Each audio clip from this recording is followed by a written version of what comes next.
Monica! I don't want to see you back here until you're ready to wake up and start doing things properly! Right now, you're a disgrace to my kitchen and to the Hotel de Boer name! It was an accident. I'm sorry, did you hear me asking for excuses? No, I'll do better, I promise. Why is she so aggressive? She won't even listen to what the poor girl has to say. Oh, hey, cut her some slack. You gotta at least hear her out. Wait! Huh? Who do you think you are telling me? Wait a sec. Navia? Huh. So, you're bringing backup now. Suit yourself! You're still wasting your time!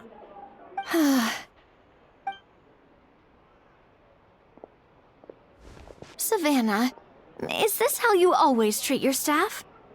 My staff is right. I'm the one in charge here now. And last time I checked, the Hotel de Boer doesn't take orders from the Spina di Rosula. Of course. How you run your kitchen is none of our business. But when a member of your staff is so overworked he becomes gravely ill, that most definitely is our business. We're going to stand up for him, whether you like it or not. Overworked? I've said it before and I'll say it again. If Fermon can't handle the job, then tough luck. There are plenty of other capable people I can hire instead. But Philmont can do the job, he just... Monica, back inside, now! Huh? But you said I shouldn't come back until... Just do as you're told, and not another word out of you! Come on, we have work to do! Wow, what a horrible person! Sorry. Looks like I've dragged you into some drama again. Her name is Savannah. She's the new head chef at Hotel de Boer. Ever since she took the job, she's been enforcing a brutal work regime and putting a huge amount of pressure on her staff. One guy was so overworked, he collapsed from illness. He's been bedridden for days, and he can barely even talk properly. I'm sorry. It's all my fault. I don't deserve to be a chef. At his family's request, the Spina di Rosula is trying to mediate on his behalf.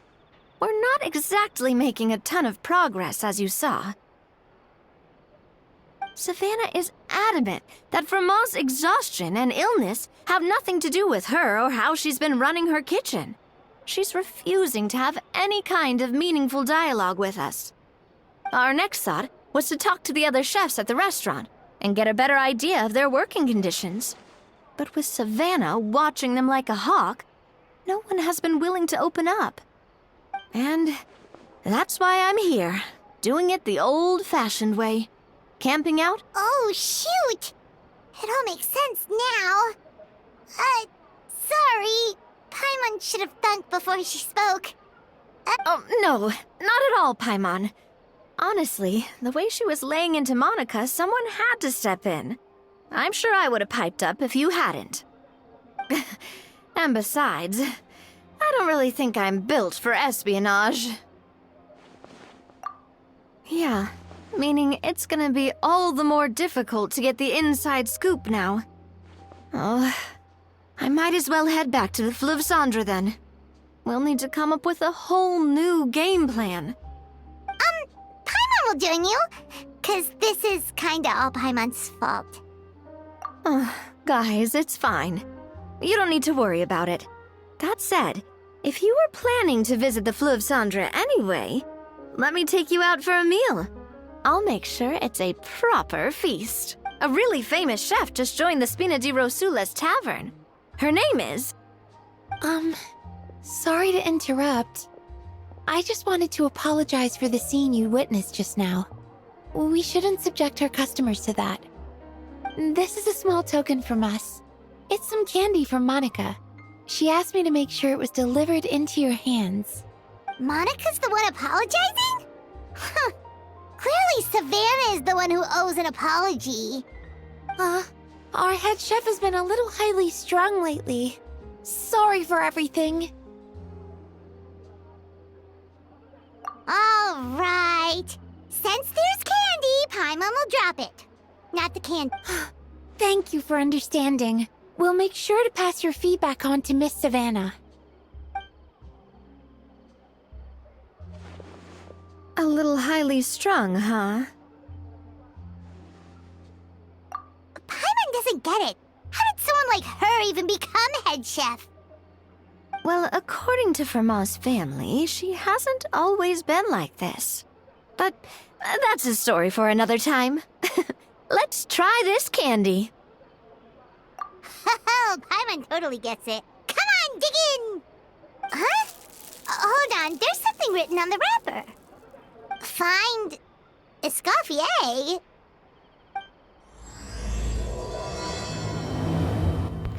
So basically they want us to find the Escoffier? Escoffier. Could this mean... Let's go find the other chef. Huh? You know that name, Navia?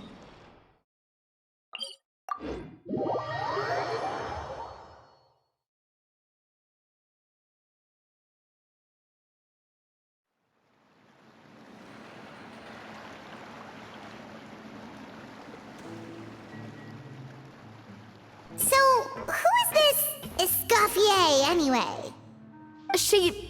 Well, for starters, she used to be the head chef at the Hotel de Bourg, before Savannah. She recreated the legendary Gâteau de Bourg and restored the restaurant back to its former glory. Safe to say, she's the most renowned head chef in the Hotel de Bourg's history, after the culinary genius Modeste himself. Gâteau de Bourg? That's the super exclusive cake that they only sell a few slices a day, right? Wow. Why the heck would she let Savannah take her place? Well, apparently, the Hotel de Bourg was reported for a safety incident. Someone claims that the kitchen was adding an illegal substance to their menu. But none of the chefs had any idea how it could have gotten into the food. In the end, Escoffier decided that as head chef, she should take responsibility. And she was sent to the fortress of Meripede. The Fortress of Meripede? Well, you're right. The quantity of the substance they found was fairly minimal. Even the guards believed the whole thing was probably just an accident. Escoffier didn't have to stay in the fortress for long, but still, by the time she returned, the role of head chef had already passed to Savannah. So that's what happened. Paimon still thinks it's really unfair. Even though Escoffier is no longer head chef at the hotel, she's still well respected by the staff. So, I'm guessing what Monica wants is for us to convince Escoffier to try and negotiate with Savannah on the staff's behalf. Oh, Paimon gets it! Monica wants Escoffier to come back and kick Savannah out. It's simple. If the new head chef is stressing everyone out, then the solution is just get the old one back. Well, about that... You thought cream of mushroom soup was ready to serve after 3.5 minutes on the stove! You'd have had more sense serving hot water with ice cubes. At least then you wouldn't have wasted all this perfectly good cream and mushroom! What do you say, Hilaire? I'm sorry, Cream. I'm sorry, Mushroom. As you can see, Escoffier is that kind of chef as well. You have to leave it on the heat for long enough to allow those flavors the chance to come out. Don't be fooled by the aroma when the water first starts to boil. Got it? Yes, Chef. Then go back and do it again. The customers are still waiting. Remember where you went wrong and don't repeat the same mistake twice. Yes, Chef.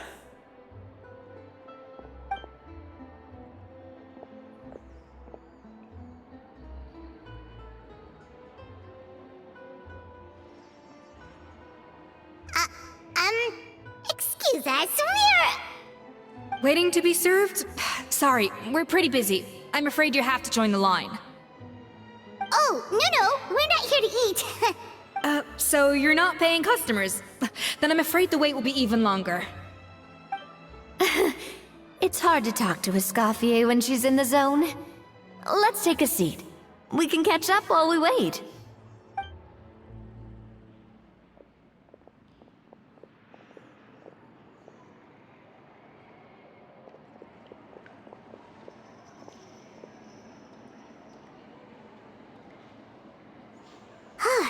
Looks like the rush hour is finally over. Is it always this busy here? These days, yes. I'd say business has tripled since Escoffier joined as temporary head chef. Well, in her words, the Hotel de Boer doesn't need her anymore. It doesn't look like she's got any plans to go back.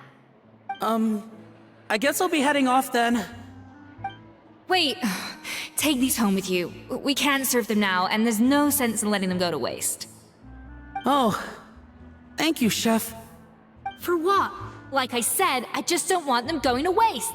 Oh, and tell Fiamma to get well soon, so you're not running yourself ragged every single shift.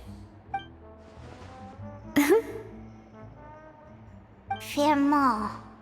That's the second time we've heard that name. Who is that again? He's the chef that fell ill from stress. Hilaire is his son.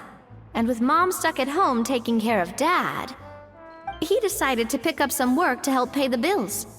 Escoffier knows their situation, so she's been making some extra food every day for him to take home. Hey, I heard that, Navia!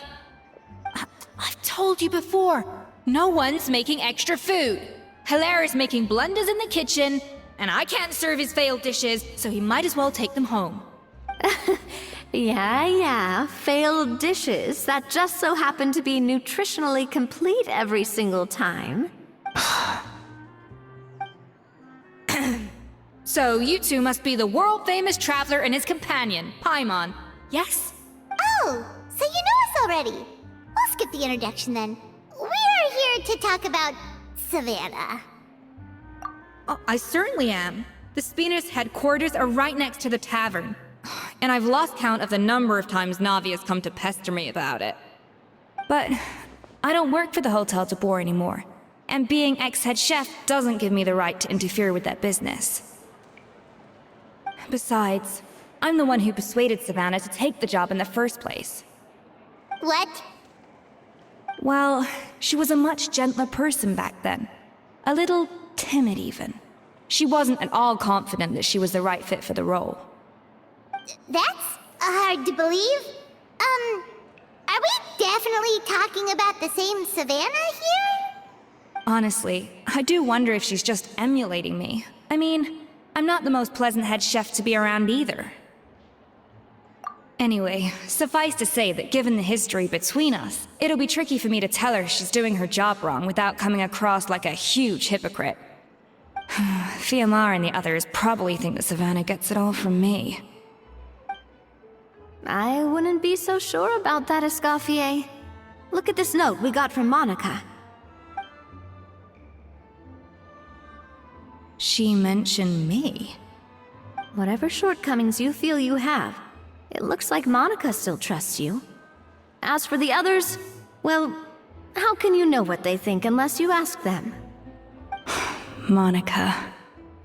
Plus, it's not like we're asking you to storm in there and raise hell. We're only in the initial phase of our investigation. All we're trying to do is get the other chefs to open up to us. Oh, Monica. Oh, Monica! Escoffier? I can't believe her! Powdered sugar is supposed to be applied sparingly. Look at all that on the wrapper. It's thicker than the sole of my shoe. Unbelievable! I won't stand for this. She has to learn.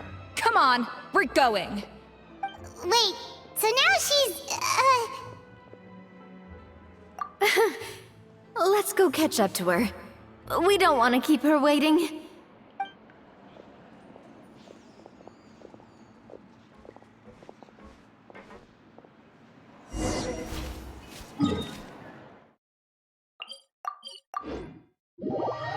The way she was walking off was very funny. Like in those 90s cartoon, that's how she was walking off.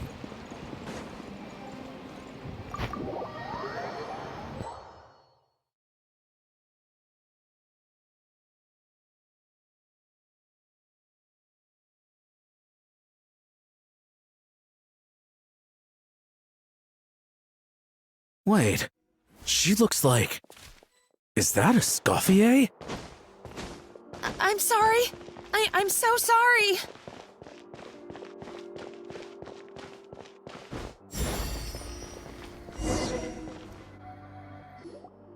I'm sorry, I'm so sorry. I messed up your order. Oh, I wouldn't go that far. Maybe the taste is a little off, but if you hadn't brought it up, I don't think I would have noticed. But, please, you have to forgive me or Chef is gonna... Okay, I know. I'll kneel before you. What the heck? Get up, Monica! Can't you see that you're just making your customer feel more awkward? Escoffier? If you want forgiveness, then do what any self-respecting chef would do. Make the dish again. And this time, get it right. You cannot go begging your customers to feel sorry for you. Savannah said that I'm not allowed back in the kitchen until I've corrected my mistake. But if I can't go back into the kitchen, I can't do the dish over. That's some backwards logic. How can you fix your mistake without being allowed to cook? If this is what Fermat had to put up with, then no wonder he had a breakdown. We apologize for interrupting your meal, sir. It's fine. With my layman's palate, it's not like I can tell the difference anyway. I was actually quite enjoying my meal until she appeared out of nowhere and started apologizing. Gave me a bit of a fright, to be honest. Oh, well, it's because Chef Savannah tasted a bit of the leftover soup from my pot and then threw me out of the kitchen. Gosh, that's pretty strict. Has she always been that way? I don't recall things being like this when Escoffier was head chef here. I gotta say, you're all looking a little worse for wear these days. I mean, Escoffier was strict too, but I think the difference is that her criticism was more constructive, so you knew what you did wrong and how to improve, and we all knew that it came from a good place. Chef Escoffier was hard on us because she truly wanted us to reach her level. But these days, whenever we make a mistake, we just get told to wake up, get your head in the game, or just do it again. And it's only gotten worse since word got out that Chef Escoffier had started working again in the Fleuve Cendre. I think the new head chef is just thinking that if Escoffier was a good chef and she cannot do better, so she is criticizing other chefs to do better, even though she cannot do better. Monica, you don't need to call me chef. I'm not the boss here anymore. Yeah, but through no fault of your own. What happened back then? That wasn't on you, and all of us know that. That banquet was a huge event, and so many staff were involved every step of the way. With so many moving parts, there's no way of knowing how that Lumiline ended up in the food we served. Lumiline? What's that? A new drug from the Fontaine Research Institute, produced from an extract of the Lumitoile. Apparently it sharpens the senses, so they used it to treat people with impaired responses to stimuli. Oh, yeah, I've heard about that. They found out you can use it as a flavor enhancer since it stimulates the taste buds. Makes things pretty addictive. They also found that overuse can have mood-altering effects and even lead to nerve damage. So it quickly ended up on the guard's list of controlled substances. Unfortunately, however, some food products containing the additive had already made it to the market by the time the guards banned it from the restaurant industry. Everyone knows that in all likelihood, someone probably just purchased a batch of contaminated ingredients by mistake. But you took all the blame. We all know why. You just didn't want to see this turn into a place where tensions are constantly running high, because everyone's suspicious of each other all the time. And now look at you, a fry chef in the Fleuve Cendre. What are you trying to say? Sure, the Spina's Tavern is no Hotel de Boer, but come on, it's not that bad, is it? Oh, the Fleuve Cendre, you say? Great. That's where I'm downing from now on. Monica, I'm very happy with my current job. And there's no changing the past. We just have to let bygones be bygones. Besides, at the end of the day, I was the head chef, regardless of whose mistake it was. Ultimately, the responsibility lay with me. If only Savannah was half the boss you were. I'm sorry? Do you have a problem with my conduct as head chef? No, chef. So you do remember who's boss? Escoffier? I thought you'd left this place for good. What are you doing back here? What happened to you, Savannah? Why are you acting like this? When I turned this place over to you, You made me the head chef and gave up your right to tell me how to do my job. You're not the boss here anymore, so stop acting like you own the place. Whoa. Sounds like someone has a chip on her shoulder. Oh, Savannah! My God, have you grown a temper since I last saw you? Have you put even half the amount of energy into improving your cooking skills, or are you still using the Pluie Lotus as an off-brand marcotte, thinking no one can tell the difference? That's none of your business! What happened to not storming in and raising hell? Ho ho! I was not expecting to see something this spicy as soon as Escoffier returned. This guy really just said, ho ho ho. Huh? Fanasium? Aye, miladies. Might I make a humble suggestion? Given that we have ourselves a tête-à-tête between chefs at the Hôtel de Bord, I dare say it would be de rigueur to settle this the traditional way. The traditional way? That can only mean one thing. That's right! I'm talking, of course, about the tradition established by Modeste himself. The cooking contest! According to legend, the founders of Hôtel de Bord, Modeste and Savelli, used this method to resolve all of their disputes. Everything from petty arguments over next week's menu to disagreements over the strategic direction of the restaurant. The cooking contest would decide who had the final say. Huh. It sounds like they had a lot of free time on their hands. Ah, well, it might sound that way to us. But in fact, the cooking contest played an enormous role in motivating chefs to hone their skills, reaching new heights of excellence in the culinary arts. And indeed, the reintroduction of this institution in recent years has surely been instrumental in transforming the Hôtel de Bord into the top-ranking restaurant in Fontaine. Reintroduction? Someone brought it back? Who? What say you, Escoffier? Surely you of all people won't back down from this challenge. It was you who put the rule in place, after all. Sure, I reinstated it, but I'm not a chef at Hôtel de Bord anymore. Isn't this bending the rules a little? I see no issue as long as both sides agree to the terms. We could simply treat it as an exhibition of sorts. Savannah, any objections? Exhibition. Huh. No. If we're going to battle it out, let's put it all on the line. If I lose, it's up to you what happens to me. I don't want anything to happen to you. But if you lose, you hand over the Codex de Bord to me.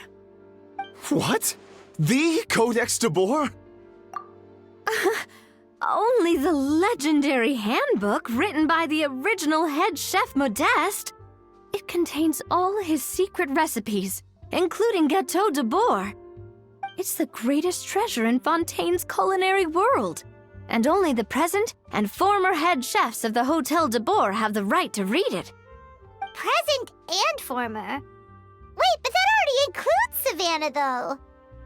What do you want that old thing for? You have your own copy, don't you?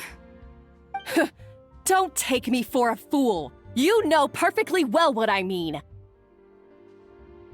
I want your copy, the original version, the one you took with you when you left us. I'm sorry, I must be missing something. You know, there's no difference between the original and the copy, right? They contain the exact same recipes. Stop trying to change the topic. What's wrong, Escoffier? Scared you're gonna lose to me? Or are you scared of me getting my hands on the original codex? Savannah, you may remember that we gave her the original as a parting gift to thank Escoffier for her years of service. Asking for it back feels a little, Oh, I'm sure it won't be an issue, as long as both sides agree to the terms. Those were your words, weren't they? And as for the contest itself, let's make it a bake-off. Gâteau de boar, per the recipe in the codex. Well, Escoffier, you against me. Are you in or out? You sound surprisingly confident. All right then, let's see how much you've actually grown. I hope you surprise me, Savannah. I'd hate to find out that all you've learned after this long is how to chew people's heads off. Believe me, I'll show you. Escoffier, are you sure this is a good idea? You accepted her terms a little hastily. Oh, it'll be fine. Let's head back to the Fleuve Cendres so I can get prepping.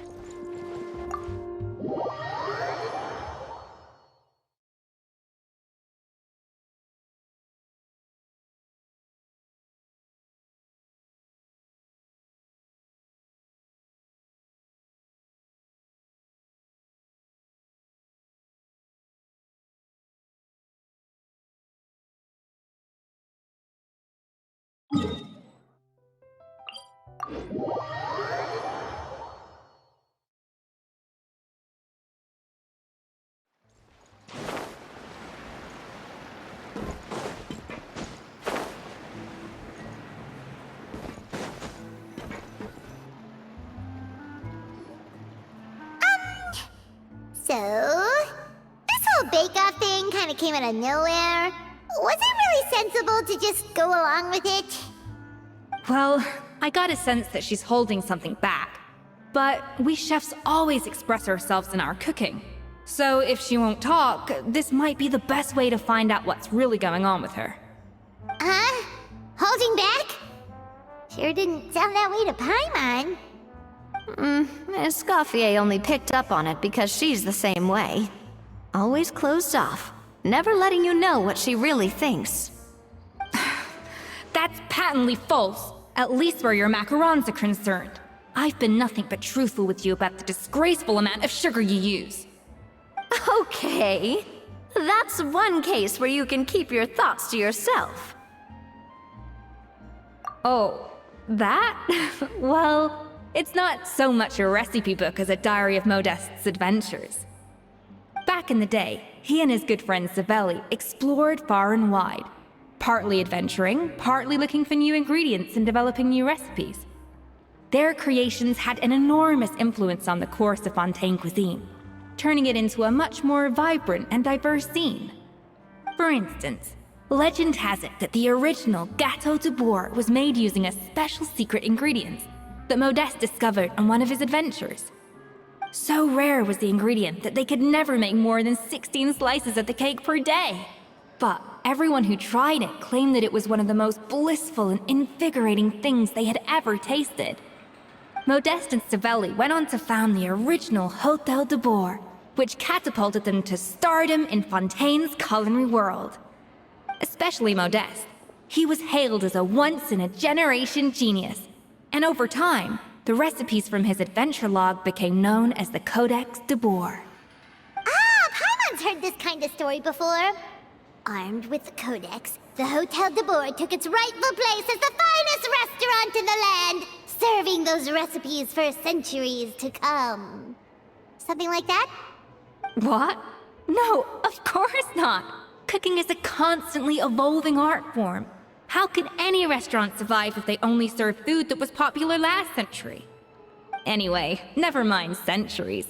Savelli and Modeste parted ways not even 10 years after their rise to fame. Then, Modeste passed away while he was still in his prime. And that was it.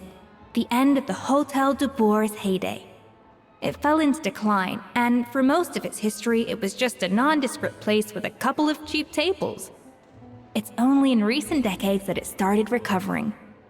Even then, it still took numerous relocations and changes of management before we finally ended up with Vanigem and the restaurant we have today. Oh! So the Codex really isn't all that, then. Paimon figured it was like one of those mystical books they have in Liyue's martial arts novels, where the main character learns all their secret powers from. Yes, well, that's fiction, and this is reality. You can't meet the tastes of modern diners by following some ancient recipes from a dusty old book. Case in point. Even the Gâteau de Bourg they sell now is actually Escoffier's reimagination. Wait, really? Why though? Didn't that recipe make it into the Codex? It did, but like I said, it's the dusty old book now, and the records aren't as legible as they once were. Not to mention that there's no way of finding the secret ingredient Modeste wrote about. So, reimagination is right. I consulted some historical records and took what I could from the Codex.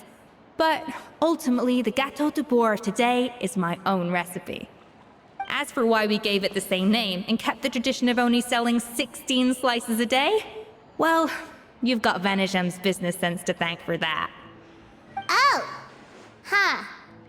Well, that kind of takes all the mystique out of it. Hey now, it might not be the original Gâteau de Bourg, but it's still the most delicious cake in Fontaine today. And who knows, maybe Escoffier's version is more suited to your palate. Just think, if the original truly was the perfect cake you're imagining it to be, there's no way the recipe would have been lost to history, right? Not to mention that the Hotel de Bourg never would have fallen into a slump. Anyway, before I left my role as head chef, I made a copy of all the recipes from the Codex, including my own improved versions, and turned them over to Savannah. So why is she so interested in the original copy? Could it be a symbolic thing? Like, whoever holds the original Codex de Bourg is the true head chef? Well, it was clearly precious enough to give to Escoffier as a parting gift. Meanwhile, Savannah only got a copy. Maybe from her point of view, it's like management doesn't truly see her as being worthy of the role. You think so? The only thing is, it was her suggestion to give me the original in the first place. Well, a joint decision by her and Vanigem. But still. What? Huh. Guess she's had a major change of heart since she became head chef. Yeesh. Who knows? We could speculate forever. Better to just let our gâteau do the talking.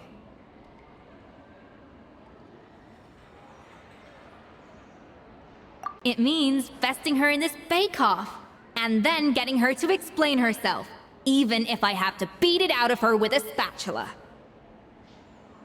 However much she's changed since we worked together, I believe that she still has her chef's pride. And if she respects the art, she'll respect the outcome of our contest.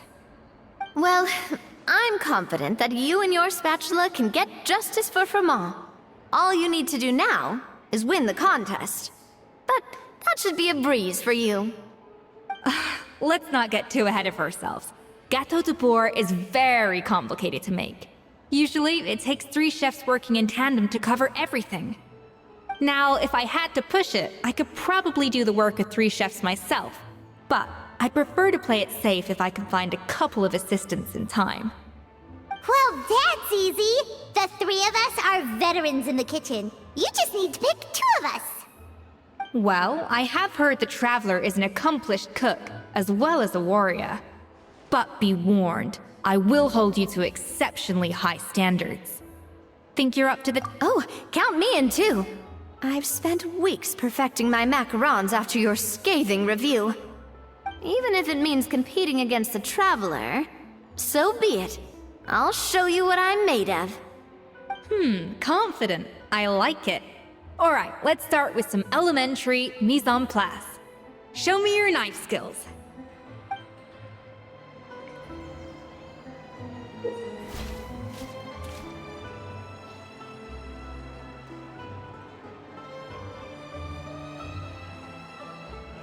I've always called it chopping stuff up, not mise en place.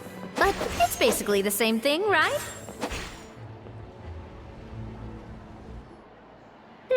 Looks like you found that easier than I expected. Yeah, thankfully it was pretty straightforward in the end. You made it sound like we'd be carving statues out of fruits or something. Well, brace yourself, because the next step is anything but straightforward. I'll be using this cold press to extract flavor compounds from the ingredients. A kind of special food processor I got the Fontaine Research Institute to make for me. It uses cold temperature extraction to isolate the essence of cooking ingredients, which can then be used to flavor dishes more precisely. But this isn't exactly standard kitchen equipment, so that probably didn't make a whole lot of sense. Let me give you a demonstration instead.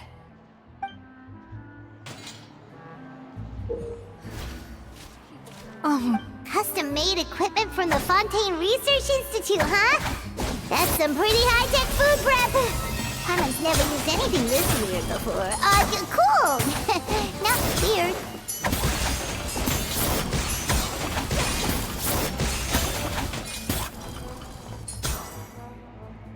And done. These are the flavor compounds extracted from our ingredients. I processed all the fruit you chopped up earlier. Wow! Even the smell is so much more concentrated. What next? Do we add all this stuff in? Absolutely not! Throwing everything in at once will ruin the balance of flavors. We have to go slowly and carefully to calibrate the exact flavor we want. I'll demonstrate again. Now, watch closely. I guess I'm finally on the right path. Slowly.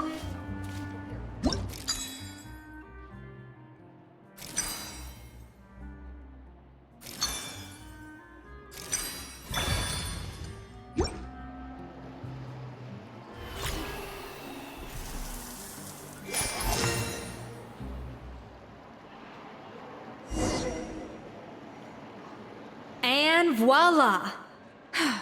Now it's your turn.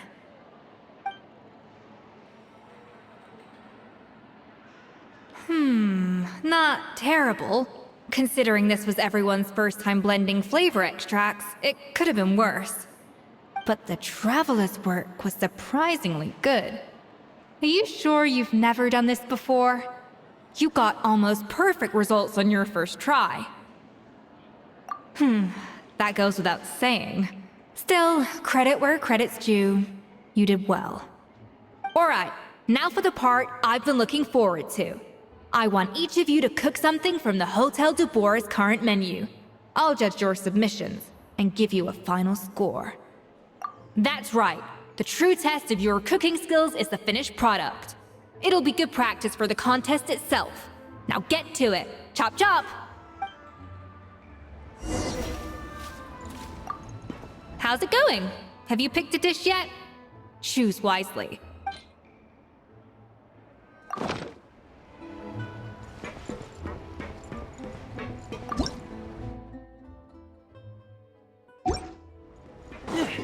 How's it going?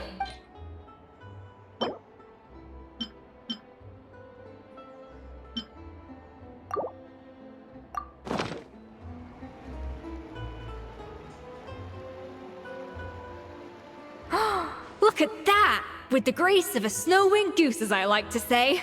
Now, let the grating commence.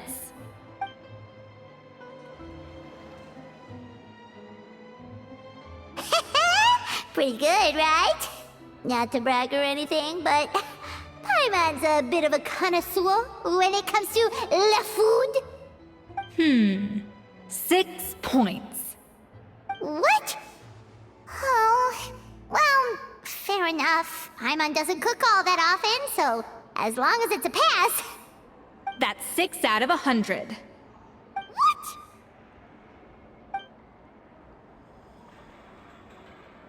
You say you're a connoisseur, but it's quite clear from this dish that you have far more experience consuming food than creating it. By that logic, I suppose you think listening to Lady Farina on repeat every day would make you an opera singer. Aww. Oh, me next, me next. I'll have you know that this batch of macarons has 2 whole tablespoons less sugar than my previous ones. So you went from 12 tablespoons to 10? Well, it's nice to know you actually measured it out. Because it tastes like you just threw in whatever was left in the jar. 6 points. Aw. Now to the final dish. So, what do you think? This is our last hope. 8 points. Darn, that's barely higher than what we got. Not exactly. The color is spot on. Beautiful aroma. Excellent presentation. I have to give this one 8 points out of 10. Maybe even 9 points. Huh? How did you pull that off? Don't get me wrong. There's room for improvement. But still, this is clearly the work of an accomplished chef. I can tell that you've put many hours of work into honing your skills in the kitchen. I can really taste the grace of the snow-winged goose in this dish. The traveler's journey, with all its trials, tribulations, and setbacks. Not to mention the frustrations of having a picky eater for a partner. Hey, you made that last part up! No way did you taste that! Well, it looks like I lost fair and square. I guess you'll be taking the Traveler as one of your assistants then? But if it takes 3 chefs, that still leaves 1 slot remaining. Maybe Paimon and Navia should keep practicing and see how it goes? Chef Escoffier! Oh, it's Hilaire! What brings you here? I heard the news about the cooking contest. You're doing Gâteau de Bourg, right? I was just wondering if you needed any help? And you think you're up to the task, do you?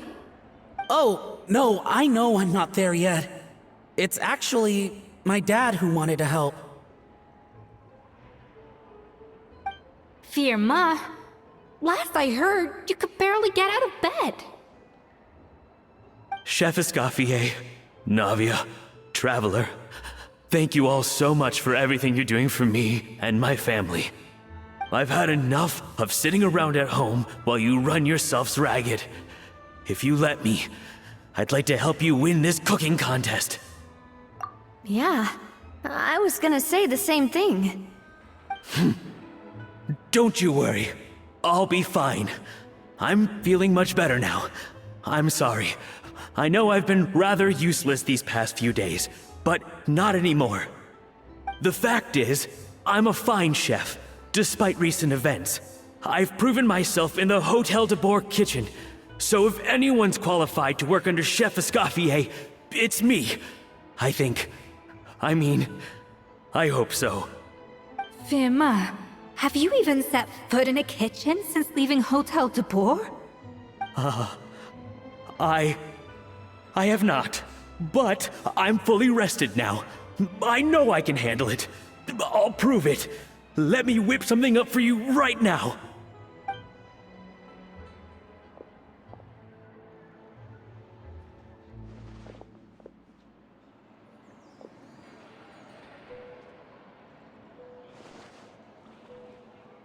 Huh? That's strange. Why are my hands shaking? What do you call this, Verma? I can't seem to grip my knife. Do it again! Again! Again! I... Hopeless. Get out of my kitchen yesterday.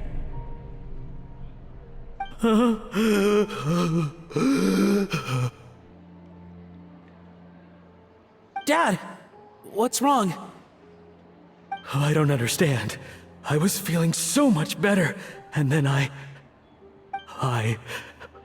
Will I never be able to work in a kitchen again? Dad, talk to me. What happened? I think the real issue here is not physical exhaustion, but psychological trauma. Monica, when did you get here? Probably because you were all concentrating so hard on your cooking. I didn't want to interrupt your flow. But anyway, Firma, I'm so sorry. If only I'd known how serious your situation was, I would have stood up for you sooner. You have nothing to apologize for, Monica. During those long nights of redoing every order, you were the only person who looked out for me.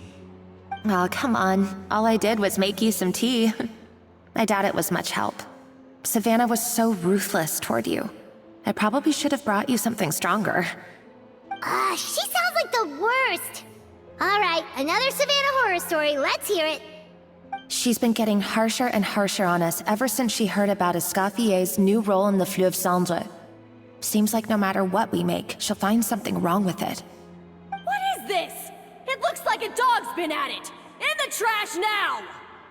Then she orders us to redo the dish again and again, but we never know what's going to make her happy. Do it again, do it again, do it again! Every time you remake it, you just get another earful from her. Either straighten yourself out, or get out of my kitchen! So now, it seems like just picking up a kitchen utensil gives me flashbacks of her yelling at me.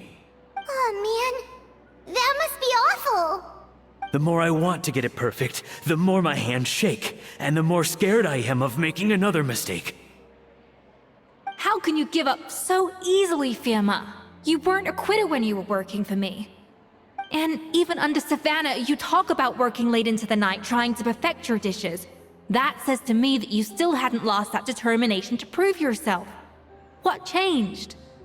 I don't know what's come over me. When I think back, I just remember feeling like my heart and my hands were growing heavier and heavier as the shift went on. Each time I had to redo a dish, my heart sank a little further. Maybe Savannah was right. Maybe I am just hopeless at this. Dad. I see. Well, it sounds like there are some deep issues at work here. Ones that won't be resolved by merely seeking compensation. I will win this contest, and after that, I encourage you to approach Savannah and talk this out. But what if you can't find another assistant in time?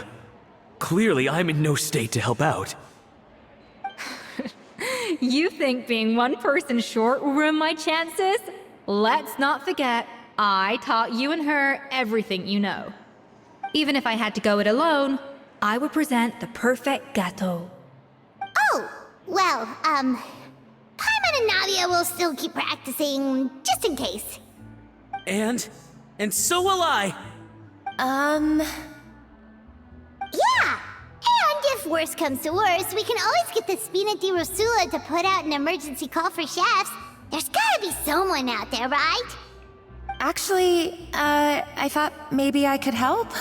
That's sort of why I'm here. What? Why didn't you say so? I was going to, but then... well, this is the first chance I got. You do this for us? Thank you so much, Monica. Alright, fine by me. But aren't you still working for Savannah? Joining the other side seems like a guaranteed way to put your future employment in jeopardy. I know, but it's all right. I've made up my mind. With the way things are, I can't keep working for Savannah much longer anyway. Unless I want to become the next Firma. I'm done with sucking it up. It's time to try and turn things around. If this cooking contest can get Savannah to see the error of her ways, then I'm sure she'll forgive me for this. Well, Paimon didn't think we'd be poaching from Savannah's staff to get our third person, but there you go. Anyway, Monica's a professional chef, so nothing could possibly go wrong now. Great! Then it's settled. And to congratulate you all on making the team, I propose a Spina-sponsored meal to celebrate. Spina sponsored? Wait, you mean I'm cooking? Well, I promised the traveler a feast in the Fleuve Cendre. And I know how much you've been looking forward to it. Yeah! Feast, feast, feast! All right, if you insist, then prepare for some of the finest food of your lives.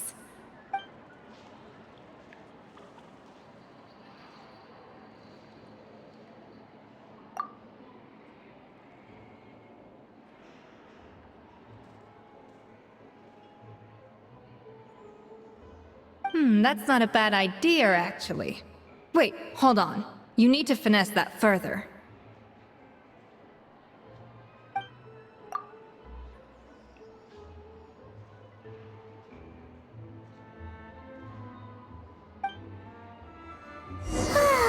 That was a dream come true.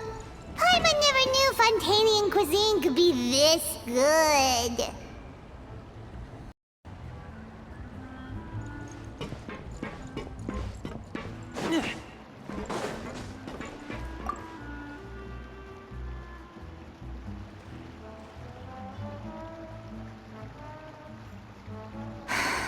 Why, Savannah? Why? Oh, nothing. I was just flicking through the original Codex de Boer. I wanted to see if there was anything I'm missing. Something I hadn't noticed before. That might explain why Savannah's so desperate to get her hands on it. But I can't find anything. It's just some hastily scribbled recipes in between diary entries from Modeste's adventuring phase. And most of it's not even legible anymore. The copy I gave her not only has all the recipes in full, but even includes my own private tips and notes from years of experience. Surely that's infinitely more useful than this old thing. Yeah, maybe. Still, it's just hard for me to imagine that the Savannah I knew would go to all this effort just to make a point. We were. At least I always thought we were. She was a little shy, but meticulous with everything and everyone she dealt with. She made a few mistakes here and there, but she was quick to correct them whenever they were pointed out. And she was always striving to improve as a chef. Those qualities are why I recommended her to replace me as head chef. I never imagined for 1 second that she'd cause Fiamma and the other staff so much grief. Well, I mean to an extent, of course. I pushed hard for her to get the role. And the idea that she turned out like this because of me is difficult to come to terms with. I wonder if this is how Modeste felt back when he was writing the Codex. Yes, with his good friend and co-founder of the Hotel de Boer, Savelli. The story goes that after Modeste unveiled his Gâteau de Boer and was hailed as a culinary genius, he was admired and adored by all. But his newfound fame slowly drove him and Savelli apart. Unlike Modeste, whose every new creation was an instant hit, Savelli seemed to face setbacks at every turn. Doors that would swing wide open for Modeste would shut in Savelli's face. And with Modeste being whisked off to all manner of functions by his celebrity friends, he had less and less time to discuss the culinary arts with Savelli. People started gossiping about Savelli, and their relationship between the two gradually soured. Everything came to an abrupt end when Modeste, still in the prime of his life and still hailed as a genius, suddenly died from an acute illness. And that was it. They neither had a decisive split, nor got the chance to properly reconcile. Their story just came to an end. One rumor had it that Savelli actually killed Modeste out of jealousy, even as the latter was hoping to make amends. Unlikely. It's a popular theory, but there's no real basis for it. At least there are no records of Savelli ever being convicted of a crime. Still, beyond a point, there's no way of knowing what truly happened in the past. All we can do is try to make sure the present doesn't quite go as badly. And that's why I have to win this contest tomorrow. Then get the truth about everything that's been going on, even if it means cracking her open like a nut. Really? Well, I like the confidence. Don't let me down tomorrow, then. You better bring your A game.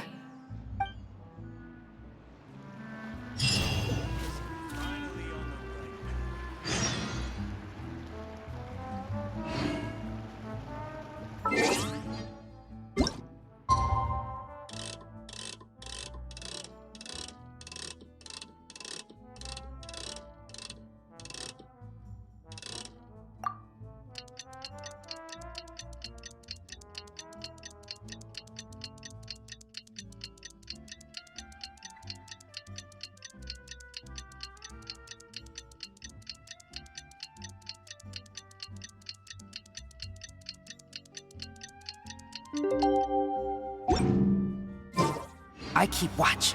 You leave, you call me. Let's hope that Savannah isn't all sizzle and no steak. After all the work we put in, it would kinda be a shame if tomorrow was a complete cakewalk.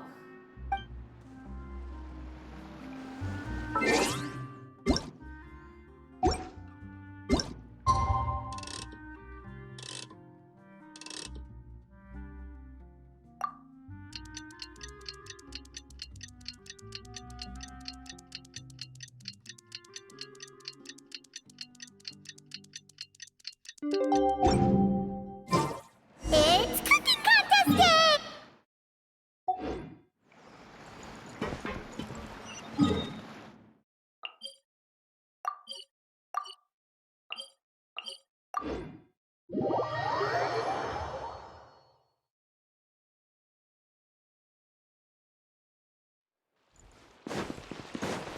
Did you hear the news? Escoffier's coming back for a cooking contest.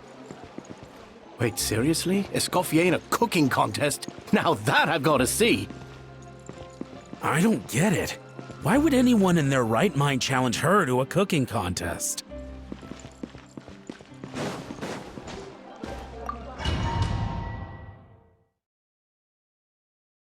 Let's do this, I guess. This should be easy since we have Escoffier on our team. Mesdames et messieurs, welcome one and all to the Hôtel de Bord and to this most exciting of cooking contests. Savannah, I brought the original copy of the codex you asked for. Monica? Huh. In the interests of fairness, this contest will be conducted in a double-blind format. Once the dishes are complete, they will be sent to the back of the kitchen where they'll each receive a label. The labels will be placed out of sight underneath the plates, only to be revealed after the judges have sampled them and reached a final verdict. This is to ensure that no one will know which dish is made by which contestant. As one of the judges, I promise to be fair and impartial. When my meal got interrupted yesterday, I never thought this is how they'd make it up to me. Getting a seat on the judging panel is a pretty sweet deal. Both contestants have taken their positions. Then, without further ado, let the Hôtel de Bord cooking contest commence!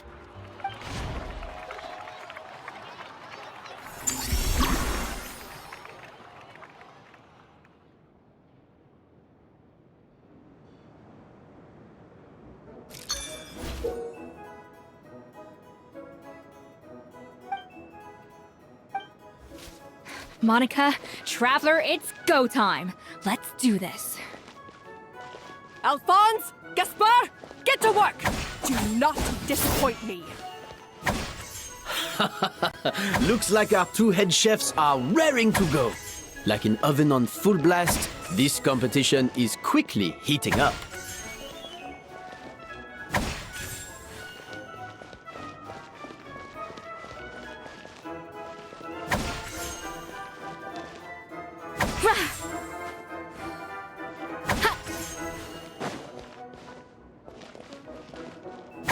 Adaptive frosting! Huh. should be enough flavoring. Now hurry up and balance the flavors.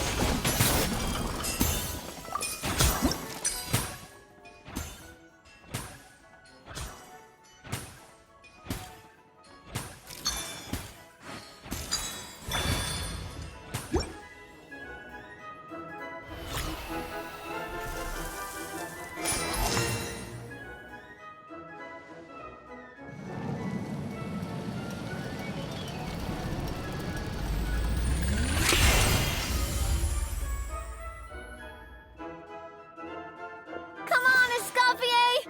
Come on, traveler!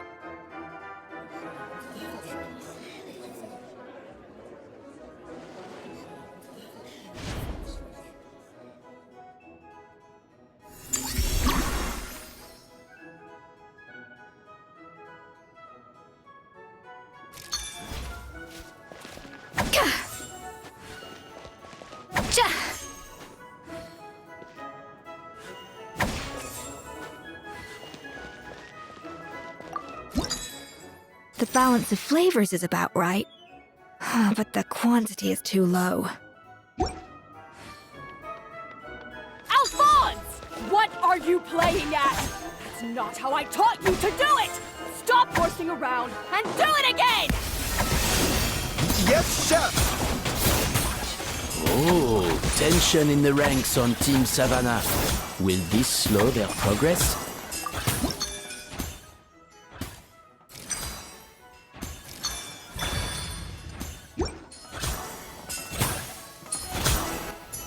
Just have to do math in this event. It is pretty easy, I guess.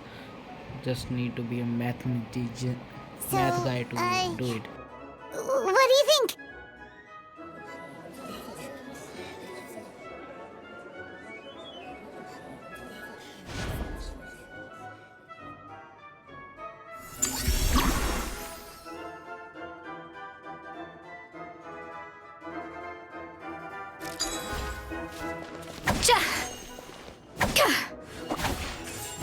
Yeah, a dash of frosting.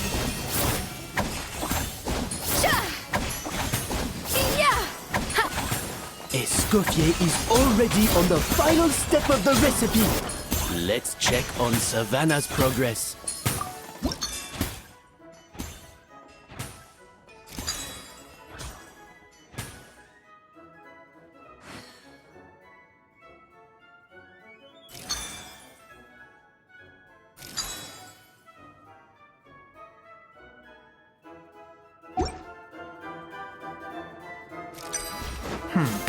I think this flavor profile is still a little bit off.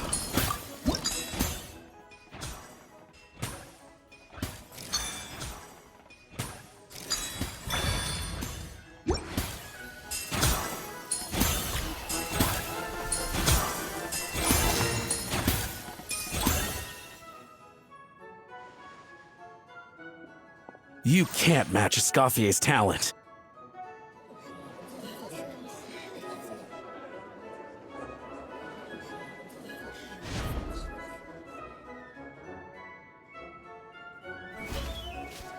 I present to you Gâteau de Bourg. First, the flavor.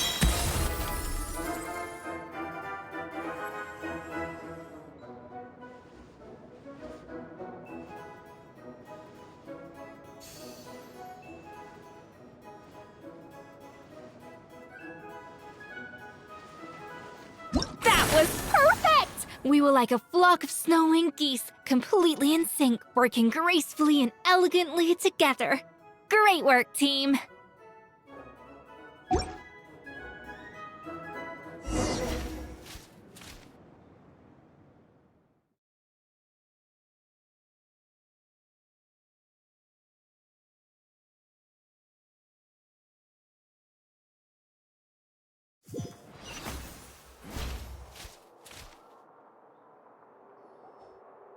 Time's up! Contestants, please take your dishes to the back.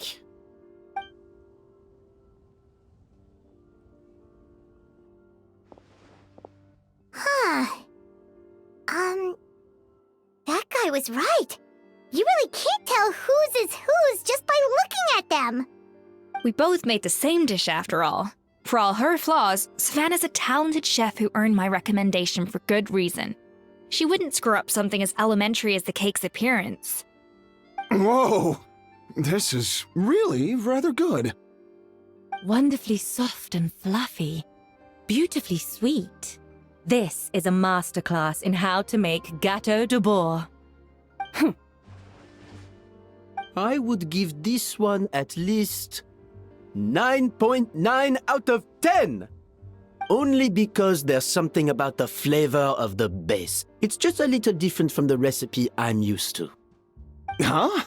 Really? I couldn't tell.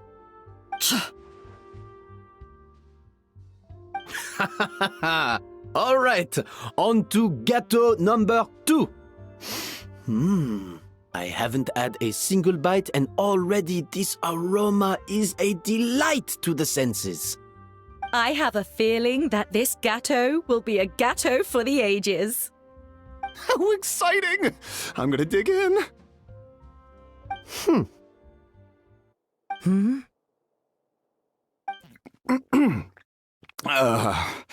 I think maybe someone got a little carried away when they were adding the sugar. Not just the sugar, it's the flavors too. This is all over the place. Who made this? It appears the decision is unanimous. This gâteau is far below the standard we would expect. Whew! And Paimon thought this might actually be close. Turns out she can't bake to save her life. Something's not right here. Savannah may not be perfect, but no way is she this sloppy. I can now declare that the creator of the first gâteau has won this cooking contest. Now, all that remains is to turn the plate over and reveal the chef's name underneath. What? It's Savannah? No! That's impossible! Hey, Savannah! You cheated, didn't you? You cheater! What did you do? Oh, you swapped the plates, didn't you? Well, someone's a sore loser. These cakes went from the oven to the judge's table without me ever laying a finger on them, and everyone here can attest to that. It was Vannagem's staff who labeled them in the kitchen. If you're looking to accuse someone, why don't you start with them? Isn't it more likely that Escoffier's lost her edge? Oh, or maybe her assistants let the team down. You take that back! Judges, we demand a rematch!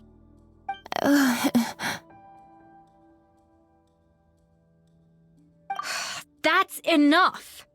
What's done is done. Wait, wait. Savannah told the other cook lady to sabotage our dish on purpose. I can tell already. As head chef, or rather as team lead, I take responsibility for the dish I served. Whatever went wrong and however it happened, I should have spotted it. Savannah, I didn't think you'd stoop this low just to beat me in a bake-off. What happened to your chef's pride?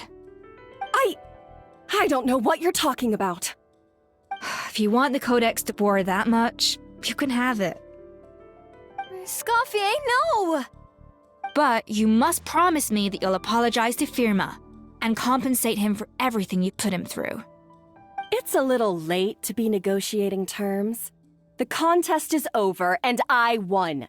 That means you owe me the Codex, and I owe you nothing. Look, Savannah, you may have fooled everyone else, but can you really fool yourself? What I'm offering is to accept defeat without looking to expose what you've done.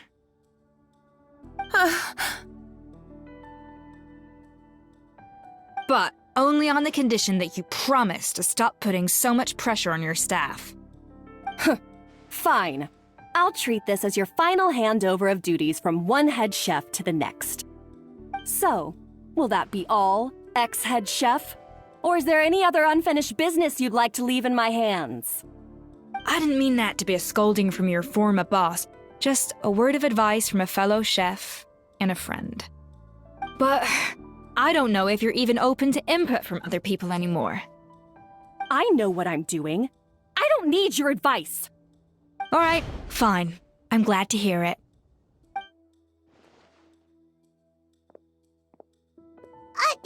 Escoffier! The Codex de Boer! Finally. Now, at long last, I will succeed. Escoffier? How could you let her get away with this? Yeah! The Codex is a souvenir of your time here! Doesn't that mean anything to you? It's alright. It was just a bake-off, not the end of the world. I'm already over it. Besides, it's not all bad. She agreed to compensate Firma. That's mission accomplished for the Spina. Honestly, if I'd have known that giving her the Codex would solve everything, I'd have just done that in the first place. I mean, why bother with the whole cooking contest? It's such a waste of time and energy.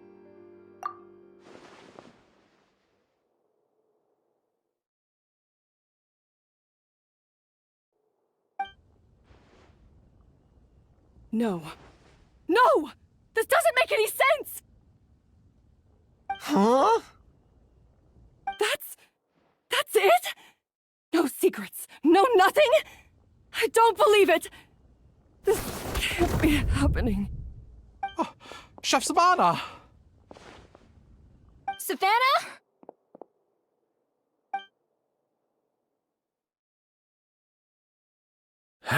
It's nothing life-threatening. Just a lot of pent-up stress and exhaustion. Oh, I knew it. Pent-up stress? The truth is, however hard she might be on the rest of us, the person she puts the most pressure on is herself. Yes, there are nights when she makes us redo things over and over into the wee hours. But for her, it's every night. She'll hide herself away in the kitchen, working on new techniques and recipes, and only realize how long she's been at it when we come to work the following morning. But why? Why would she do that? Our best guess is, she doesn't want to be seen as less of a chef than Escoffier. And there it is. Even so, that's no excuse for taking her anger out on the rest of you. Yeah, and it's definitely no excuse for cheating in the cooking contest. About that, we honestly have no idea how she did it. We were focused on our own work the whole time, like she asked. Leone and Algalia were the ones I tasked with labeling the cakes. I've already spoken to them both. They're at a loss to explain it too. Not to worry. Come on, join me downstairs. I'll interrogate the guilty gâteau myself.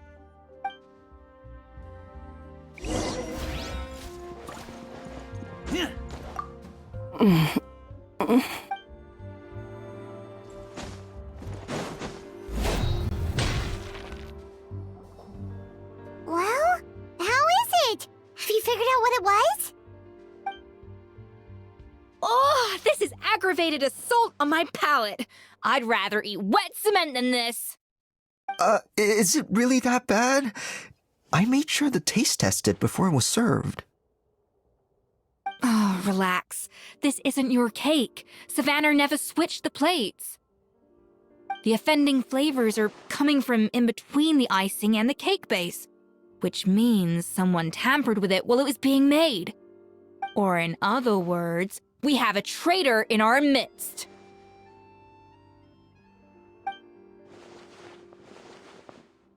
I'm sorry. I was forced into it. It was Chef Savannah. She said if I didn't cooperate, she would... Calm down, Monica. I've already accepted defeat. And if I wanted retribution, I would have brought this up when the results were announced. Whatever's going on with you, just spill the beans. There's no need to hide it.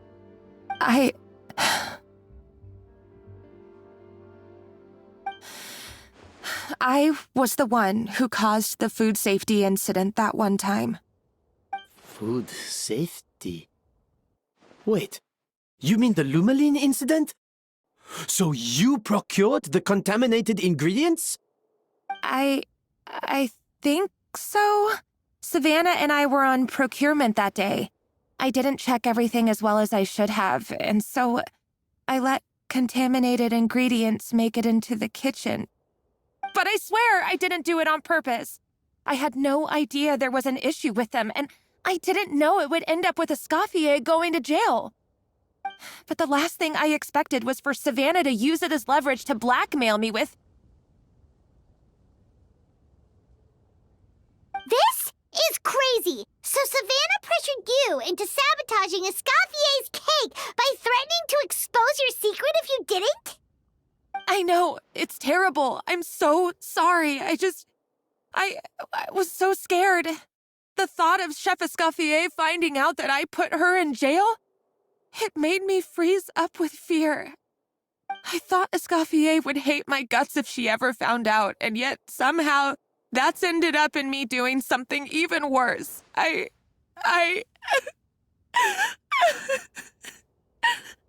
Seriously? All this fuss over a little slip-up? Huh? Firstly, it's not like I got a life sentence. I did my stint at the fortress, and now I'm out. And secondly, I had my own reasons for leaving the Hotel de Boer. This wasn't the only factor. So, you don't need to feel ashamed or frightened or anything like that. Any more than you need to add butter when you're pan-searing foie gras. You mean... you forgive me? Oh, well, I'm not saying you don't have to take responsibility for your mistakes. You should tell Vanagem to mark down your performance for the past few months. Then do some digging and find out exactly where those contaminated ingredients came from. Sure, you've made mistakes, but now's the time to fix them. Understood? Understood.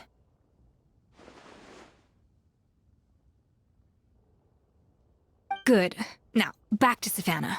What about the original codex would compel her to resort to blackmail? I have my suspicions. Not that I've got any proof to back them up, though. Ugh. What happened to me? I've overheard some customers murmuring about how the Hotel de Boer hasn't been the same since Escoffier left. They think our menu doesn't taste like it used to, especially our signature items. Now that you mention it, I noticed it during the contest too. I couldn't put my finger on it, but the flavor seems subtly different from how it used to be. But the difference was so small, I'm sure no one would notice it besides our most loyal customers and true dessert connoisseurs. Still, as head chef, it's easy to see why Savannah would get so hung up on it. So many times I've seen her make the cake base over and over again, late into the night, determined to match Escoffier's version. But something's always slightly off every time. Yeah, I've noticed that too. Never really gave it much thought, though. Thinking back on it now, it's clear that Savannah's been in a downward spiral ever since Escoffier left. She wants to prove that she can fill Escoffier's shoes. That's gotta be the reason. But after countless setbacks, she's getting more and more unhinged. And at some point along the way, she switched from doubting herself to doubting Escoffier. Doubting Escoffier? For what?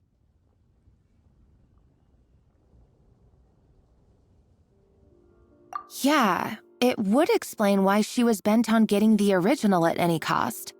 She must have thought Escoffier purposely omitted key details from her recipes when she copied them out. Also, she could retain her place as the #1 chef in Fontaine, the only one privy to all the secrets of the trade. Oh, for goodness sake, what a stupid idea. Of course. Then she finally got the codex only to discover that the secret recipes she's been pining for don't exist at all. Seeing how utterly wrong she was must have been a real shock to the system.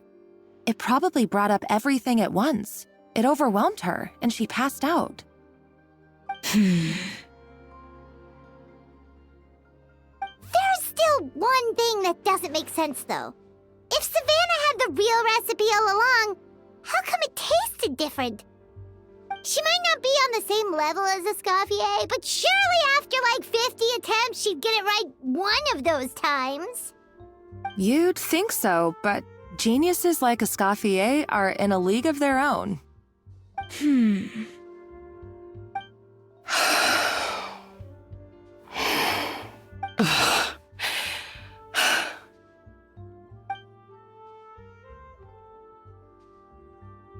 New head chef, you say?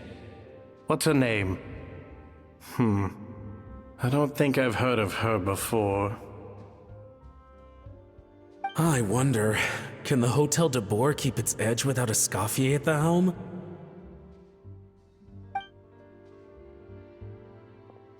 This tastes different from last time. Is it undercooked or something?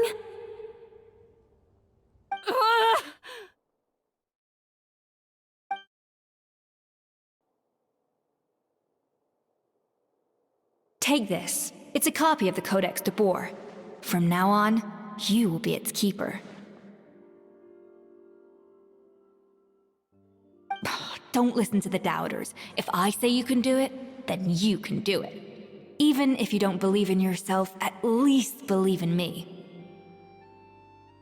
Hey, did you hear me? Once I'm gone, the restaurant is all yours.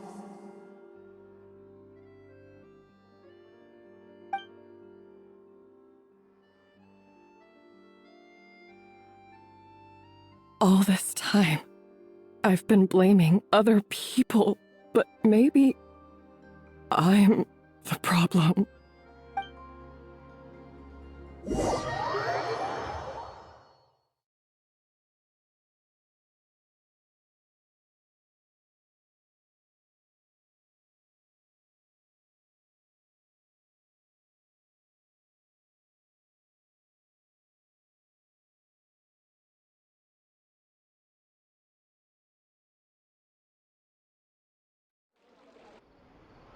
I sincerely apologize for putting everyone out.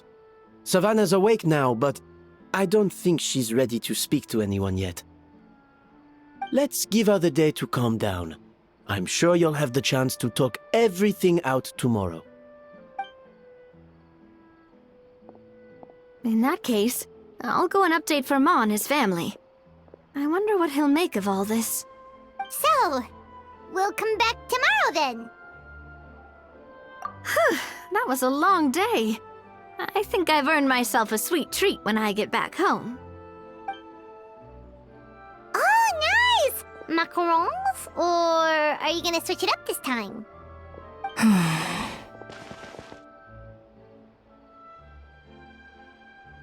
Traveler, how much do you know about the snow-winged goose? Every year they migrate long distances in search of a suitable home. There's always one goose at the front whose job is to lead the flock. Fontaine poets often use the image of that goose to explore the ideas about leadership and genius. They usually imagine someone who's a cut above the rest, a model of perfection. But what those poets don't know is that during a migration, the lead goose is always changing. Once the lead goose shows signs of fatigue, it retreats to the back of the flock and allows another goose to take its place. So the truth is that leadership, with all the responsibilities and pressures that come with it, it's something that everyone takes turns at. But we humans completely miss that fact when we project our own ideas about social hierarchies onto them. I guess what I'm saying is, I don't buy into this notion that there's some sort of gulf between normal and genius. Cooking is a science, not magic. Given the same ingredients, same recipe, and same environment, I see no reason why two different people shouldn't be able to create the exact same dish. Of course, some people have a more sensitive palate than others, and some people are just born bolder or more conscientious. But these are all variables that can be accounted for with time and practice. I'd have no reason to expect so much from others if I believed that perfection can only come from the hands of a genius. The only reason I hold people to high standards is because, well, I believe they're capable of greatness. Okay, I've made up my mind. I'm gonna get to the bottom of why Savannah failed. And come tomorrow, I'll give her the scolding of her life, pointing out all the mistakes she's made along the way.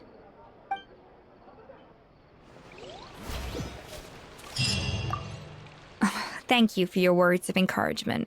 I'm gonna head to the Hotel de Boer and spend the night investigating. I guess I'll see you tomorrow. Genius?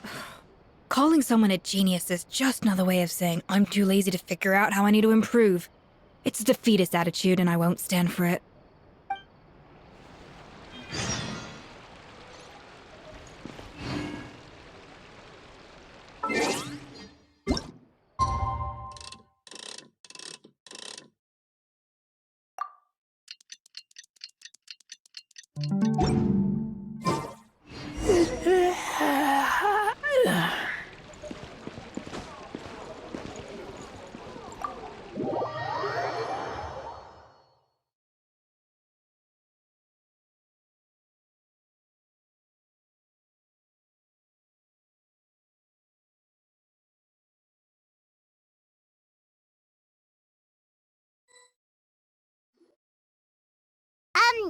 Why are we here so early? Our meeting with Vanigem isn't for a while. Check on her? Why? What happened? Oh no. Escoffier, are you alright?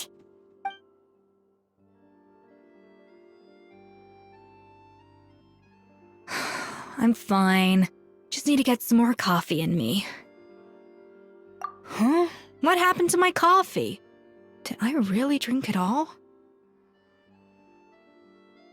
Alright. Thanks. I appreciate it. Well, there's cooking facilities here. Or we could just grab a cup of coffee from Cafe Lutece, but either way, hurry!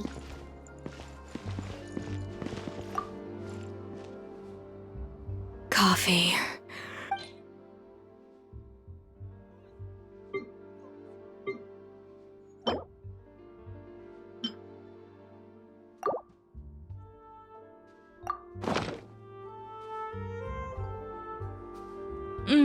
Strong, bitter coffee beans, transformed through expert brewing and balanced perfectly with rich, creamy steam milk. Wonderful. I feel much better now. Thank you so much, Traveler and Paimon. Glad to hear it, but make sure to catch up in your sleep when you get the chance.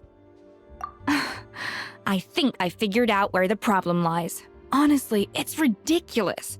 I don't know whether to laugh or cry. Wait, what investigation? What are you guys talking about? I'll save it for when everyone else gets here. It's so stupidly small, I can't believe it's caused so much drama. Yes, except my failures were stepping stones to success. Escoffier! Have you seen Savannah? Huh? No, not since yesterday. Why? What's wrong? After seeing her home yesterday, we were all a little concerned about how she was doing. So, I dropped by her place early this morning to check on her. Only to find an empty house with the doors wide open. I left Alphonse and the others to keep watch at her home, while I checked the Hotel de Boer. I'm worried something bad might have happened. If she's not here, then where could she be? Boss, Escoffier, bad news. Alphonse? You're supposed to be keeping watch at Savannah's house. We were, but then, just after you left, we found this stuff in her house. Oh, looks like a map with a bunch of random places circled. What does it mean? Wait a second. This feels familiar. I'm sure these places are all connected somehow. Of course, from the Codex. They're all places that Modeste explored on his adventures. Yeah, but I don't understand. The adventure logs in the codex are too fragmented to be of any use. How come this map shows all the missing details? The Codex de Bord? Then, this place marked in red out at sea. Could that be the fabled birthplace of Gâteau de Bord? Seriously? So now she set her sights on finding the original recipe and beating Escoffier that way? Geez, Savannah. Anything to overcome a Gâteau plateau, huh? Ugh, idiot! Does she have a death wish? Those ruins are thousands of years old. Hold on. There's more. Besides the map, we also found these letters.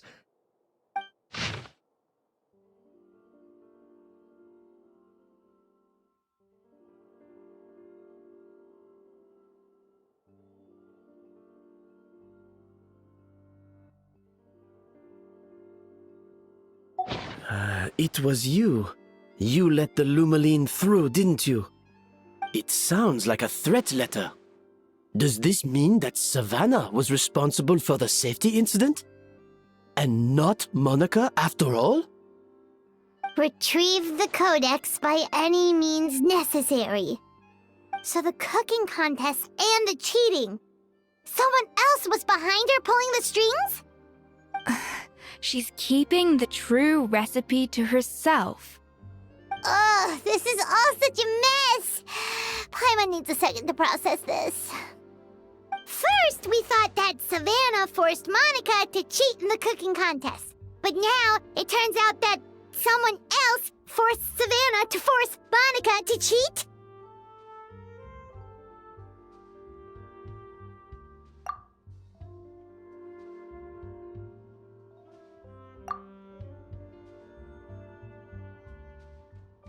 You're finally here. Of course. I should have put 2 and 2 together as soon as I read your threat letter.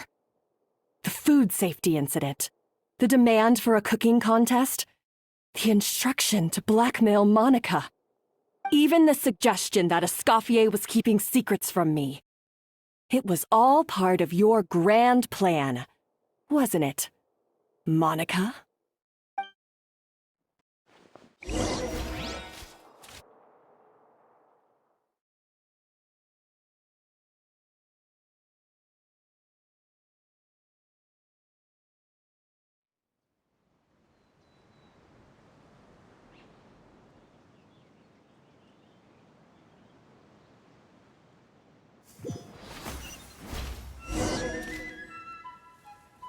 We should be getting close to the spot marked on the map. Of all the stupid things she's done, this really takes the cake. The moment we find her, I'm gonna curse the living daylights out of her.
Whoa, this place looks like an underwater restaurant, doesn't it?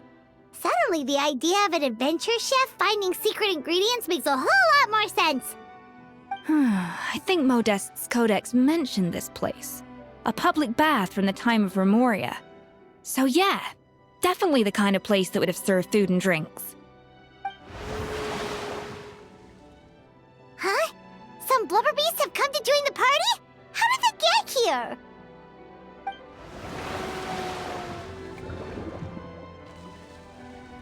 Aw, they ran off! That could be easier said than done. Something's blocking the entrance. Well, did Modeste mention it in his adventure logs by any chance? They must have gotten through somehow. Good point. Yes, that's right. It's coming back to me now. We prepared a banquet for our shy little guests, and as the food flowed away on the current, they broke into a joyous chorus, and the path opened to us. We have to feed the blubber beasts? With what? There's nothing here besides rocks, romaritime flowers, and lumitoile. See, this is why you should always bring snacks. You never know when you're gonna need them. Now we have to head all the way back to shore and grab some. There's no time for that. Romaritime flowers and lumitoile will have to do. They may not look appetizing to us, but who knows? They could be blubber beast delicacies. Wait, we're seriously gonna try this?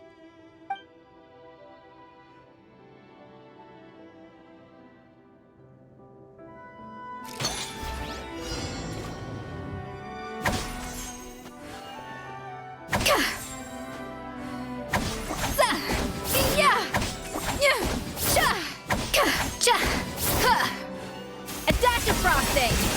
Yeah!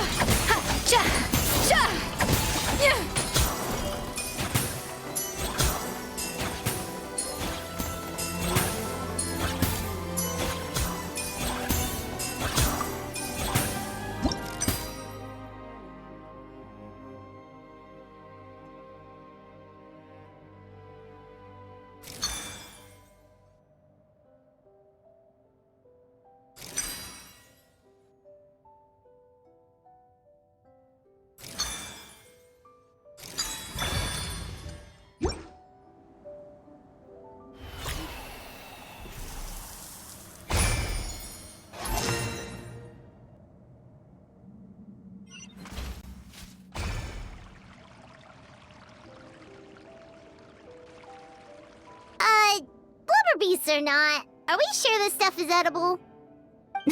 Trust me, they'll love it. Oh, good question. If we try to put them in the pool, we'll probably just scare them off again, and who knows how long they'll be gone. Yes, we can't afford to wait for them to double back. Oh, what was it that Modeste said again? Something about the food flowing away on the current.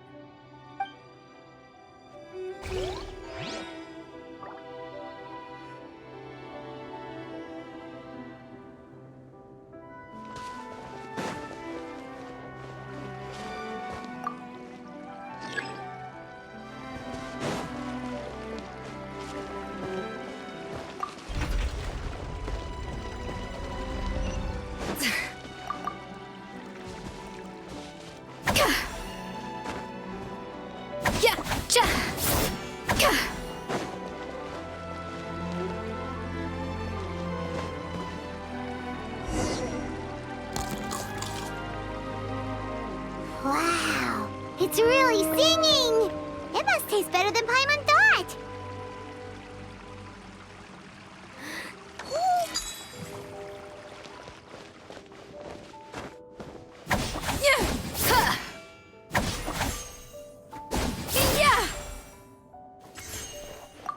The tracks turned back again. Ugh, so annoying.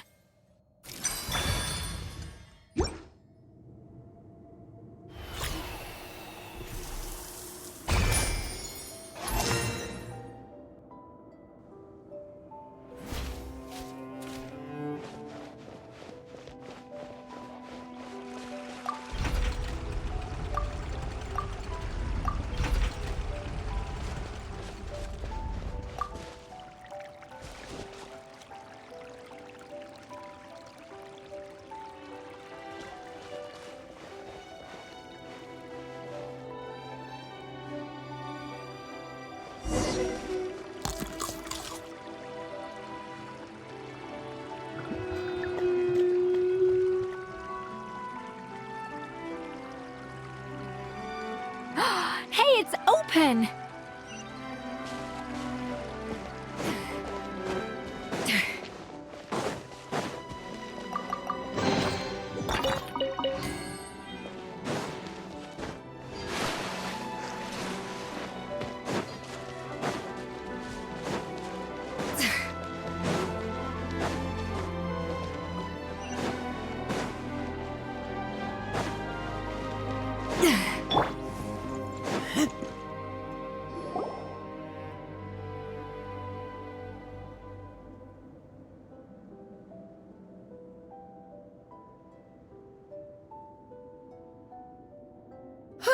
Hey, give me your water.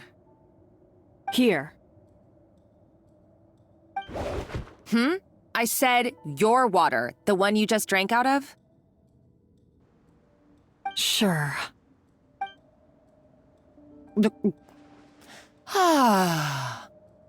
All those years slaving away under Escoffier, and then you. Today, it's finally paying off. Not only have I found the ruin that Savelli kept hidden, but I also get to boss you around like my little lapdog. Hey, go scout ahead for me. If we need to do any more blast tunneling, I want to know where to lay the explosives. Did you not hear me? Get going. Why don't you do it yourself? Oh, when did you learn to fight back? You're always so compliant when I give you instructions by letter. That's because you threatened to expose me for the Lumiline incident. I swear, if I'd known what you were planning, I'd never have... Ha!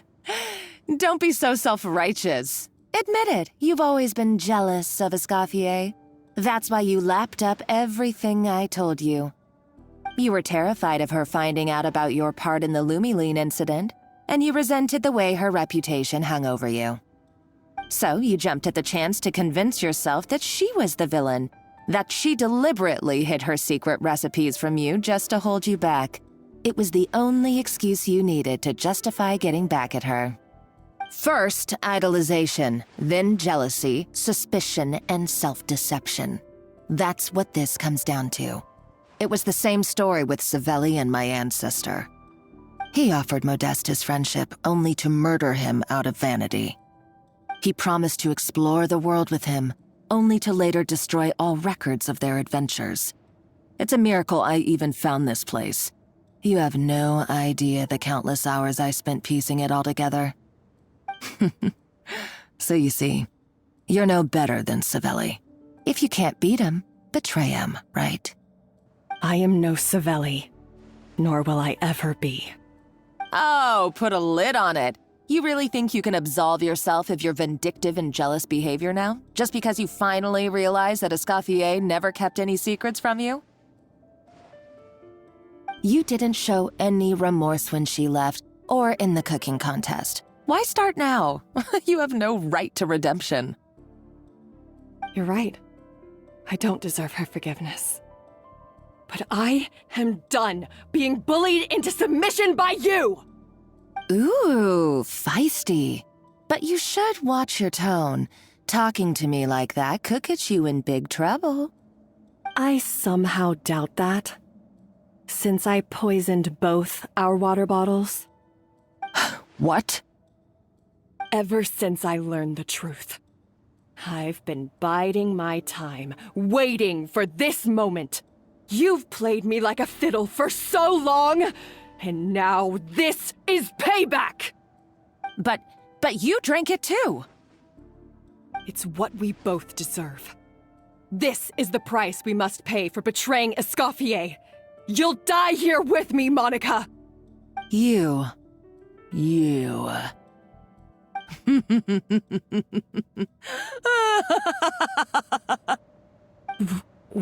What's so funny? Oh, you're too much. I thought I'd play along for a bit just to amuse myself. You gave a very rousing performance. I saw your dumb plan a mile off. There's no poison in these bottles, just clean, fresh water. No. Revenge is a dish best served cold, you know. Did you really think your half-baked plot would fool me? You're a lousy chef, and you make a lousy villain, too. A complete waste of space. No wonder you never amounted to anything. Everything I ever did was a failure. And now, I failed again, for the last time. Hey, why don't you try your hand at being a comedian in your next life? You got a good laugh out of me. But now the show's over. You should have just done like I asked, Savannah. All I wanted you to do was scout the ruins for me. But you had your chance, and now it's time to say goodbye. Stop right there! Let her go, Monica! We've got you surrounded! Escoffier? Ugh, looks like I'll have to keep you around for a little longer. You can't! Stay back if you want her alive! Escoffier and the Traveler. I can't take you both on in combat, but if you so much as flinch, I can end Savannah's life in a heartbeat. Monica, what are you hoping to achieve by this? You're about to commit murder, and for what? A recipe? A recipe? You chefs are all blinded by your myopic focus on kitchen affairs. Well, some of us actually have bigger fish to fry. Modeste had a secret. The truth behind his so-called genius, the je ne sais quoi factor in his Gâteau de Bourg, and it's right here in these ruins. Are you serious? You're here because of a Gâteau de Bourg obsession? You've gone completely mad! I couldn't care less about the cake itself. No, the real treasure is the secret ingredient that Modeste sourced from these ruins. He and Savelli were fools. A priceless treasure of Remoria in the palms of their hands, and they thought, ooh, this would go great in our cake mix. We're talking about a powerful stimulant that also sharpens the senses. That's no cooking ingredient. It's a groundbreaking drug. That's right, I've done my research. It was a drug that Remoria developed for their war machine. I could make a killing by selling it to the treasure hoarders or the Fatui. Will you listen to yourself?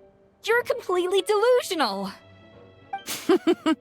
My eyes are wide open.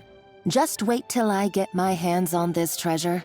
You'll see what a fool you've been.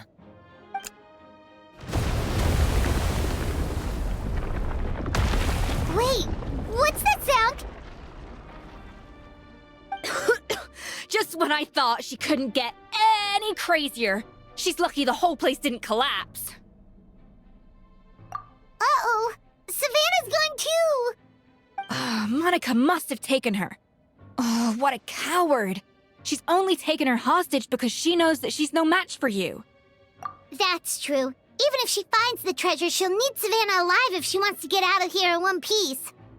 Oh, well, our path's been blocked, so let's look for another route.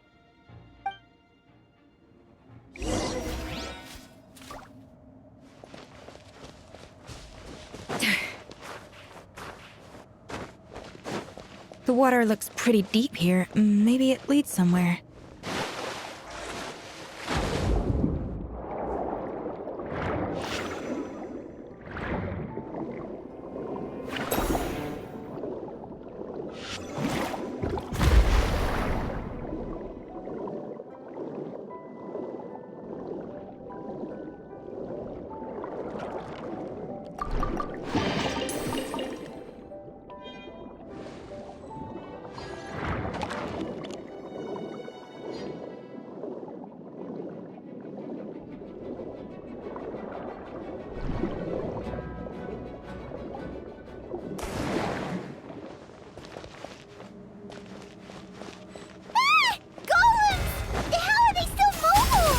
They were probably awakened by the explosion just now. Alright, Knife Skills 101. Time for some rough chopping.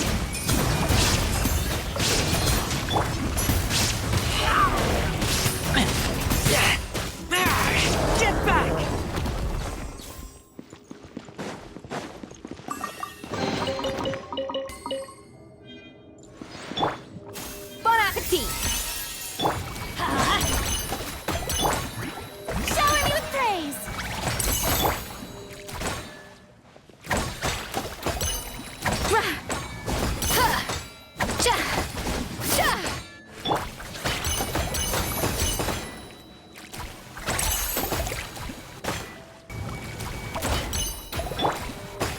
No recipe, no problem.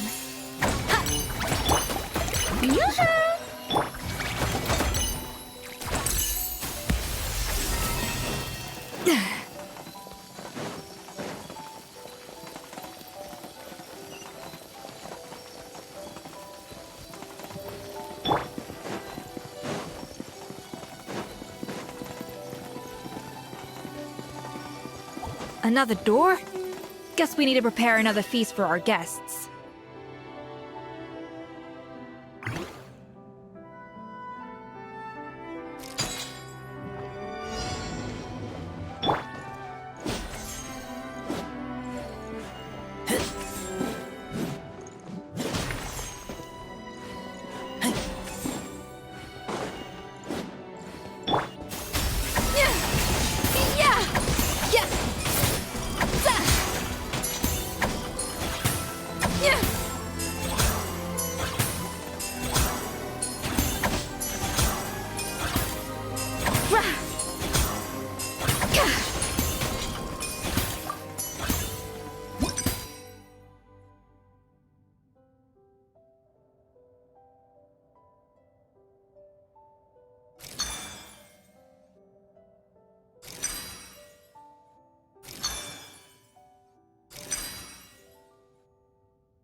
It seems to really like the texture of Rome maritime flowers.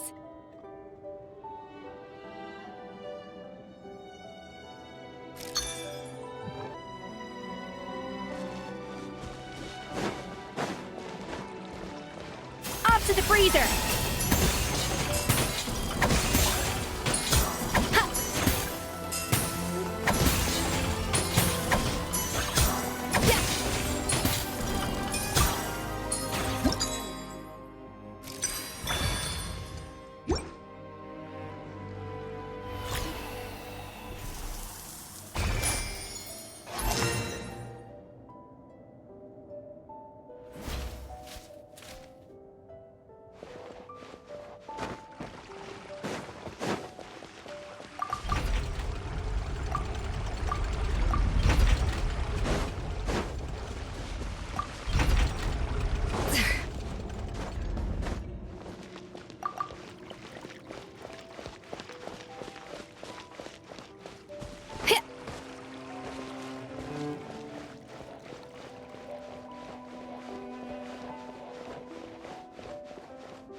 never knew you could process Lumitwol like that. Alright, I've got to jot this down.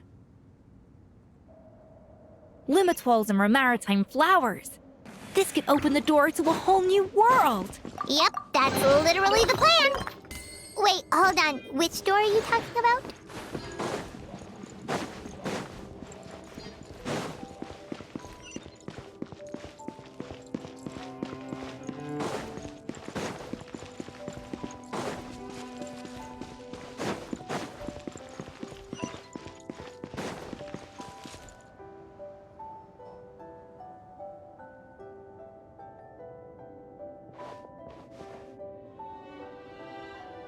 That's strange.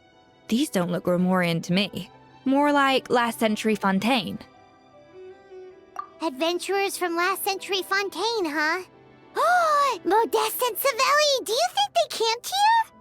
By the looks of it, this was a one-person camp. They adventured together, but maybe one of them came back alone at a later date.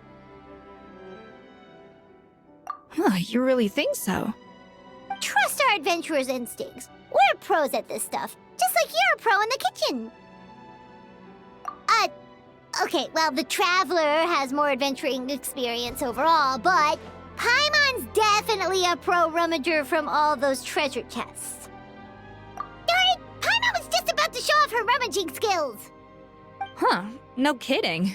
Are all adventurers so obsessed with journaling? I mean, I guess I take a lot of notes when I'm cooking as well, but I thought that was just me. Anyway, let's find out who was here. It's been years since I've last visited these ruins. It's exactly the way I remember it. This place probably hasn't changed in millennia.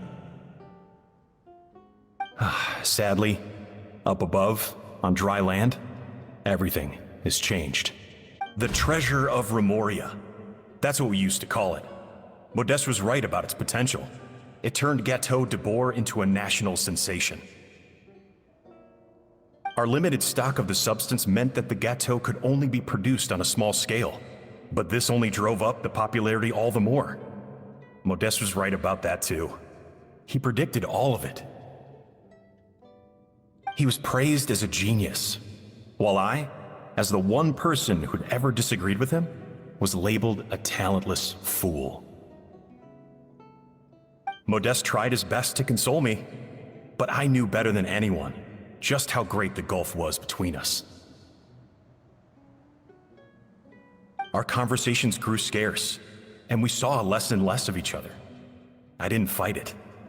He had new friends and a career of his own. Why invite further disdain by inserting myself where I did not belong? I told myself that maybe one day, when I finally created a masterpiece of my own, I'd be able to face him without shame.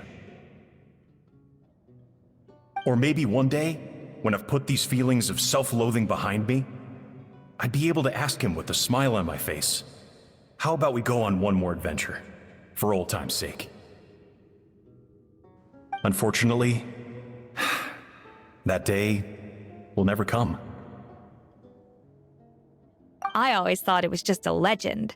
But if it's true, then this must be the place where they found their secret ingredient, the birthplace of Gateau de Boer. In that case, what does that say about the death of Modeste? If it's all true, maybe Savelli really did have something to do with it. The taste of Gateau de Boer has changed. Modeste was convinced of this, even though everyone swore they couldn't tell. Being the perfectionist that he was, he refused to accept even the slightest flaw in his work. He stopped all sales of the product, locked himself away in the kitchen, and worked day and night, vowing to find out where he had gone wrong. But as he baked and taste tested over and over again, he found he only strayed further and further from the original taste. It was only when he was sipping on coffee one day and realized he could not taste the bitterness that the truth finally dawned on him. What had changed was not the Gateau, but his sense of taste. The treasure of Remoria stimulates the senses, taste included, and invigorates the spirit. In the short term, it offers people the ultimate gourmet experience, but in the long term, it dulls their senses entirely. In hindsight, it made perfect sense.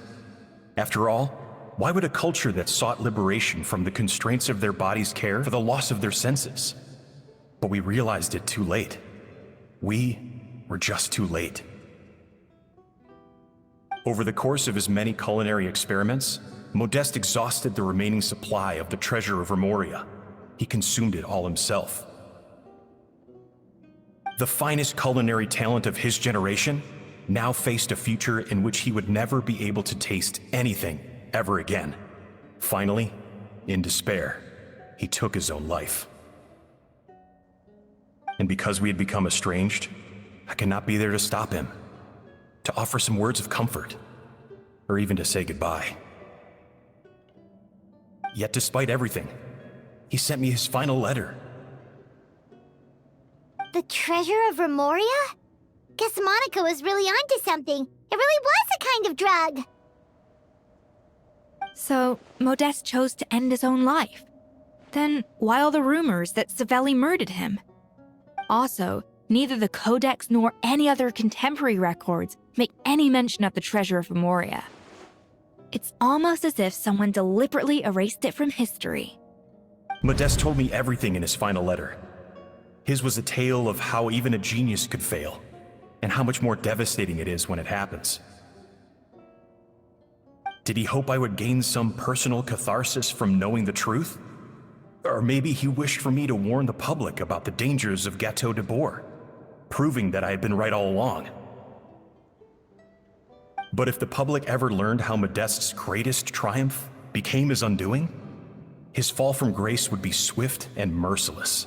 1 minute a genius, the next a joke. It would surely spell the end for his restaurant too. What would be his legacy then? How would future generations view everything we built together? I fear the scorn I have faced these last years would pale in comparison to the scorn shown to him by the history books. I cannot let that come to pass. I will do what I must to protect his name. It will mean tampering with his notes to remove the damning details, leaving mere fragments of our story behind. It may lead his family to suspect me of having a hand in his demise. But if that's the price of destroying all evidence of my crimes, then so be it. I would rather the world believe a tale of genius and jealousy than see his reputation in tatters. The final loose end is the evidence here, at the bottom of the sea. Huh? What's wrong? Didn't we say Savannah should be safe for now? So we thought, but if Monica finds out what happened to the treasure, there's no telling what she might do.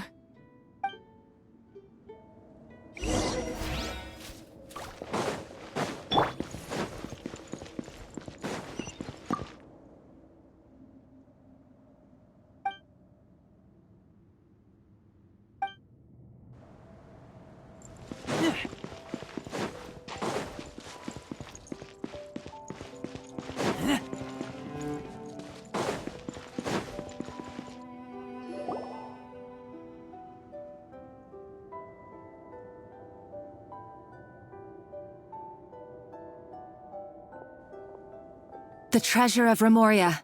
I have found you at last.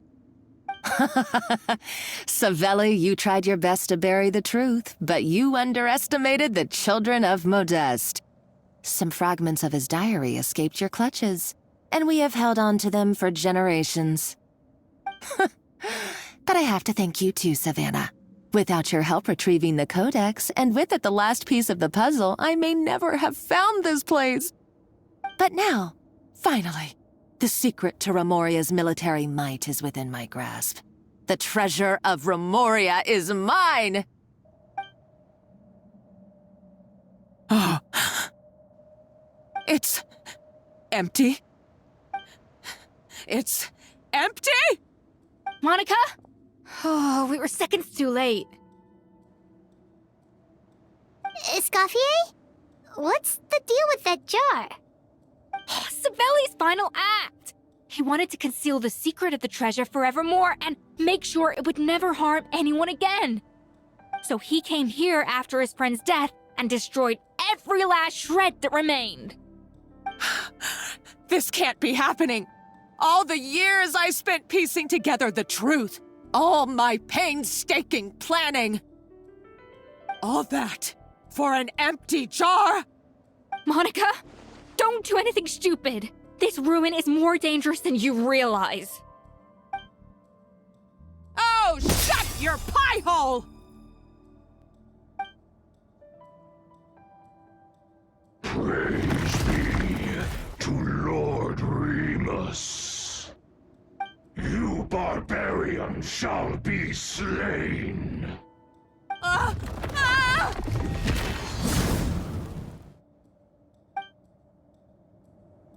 She's a nutcase! A liability to herself and everyone else! Well, now it's up to us to clean up the mess she's made. Take these golems out!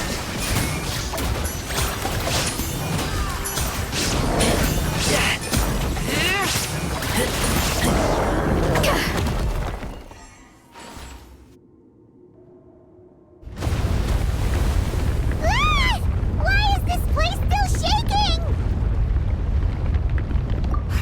Either way, it's all her fault. Enough chit-chat. Let's get out of here, Traveler Escoffier, come on! Okay, I'm coming. Oh, no you don't. If I can't get what I want, neither will any of you. I've got nothing to show for my life's work so far. But if I can take another so-called genius down with me in my final moment, then it was all worth it. You're a psycho!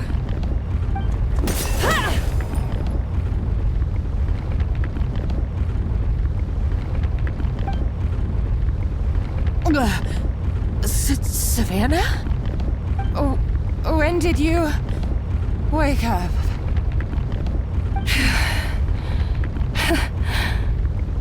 I may be a lousy chef, but it looks like I'm not a complete waste of space. Traveler? Okay, let's go!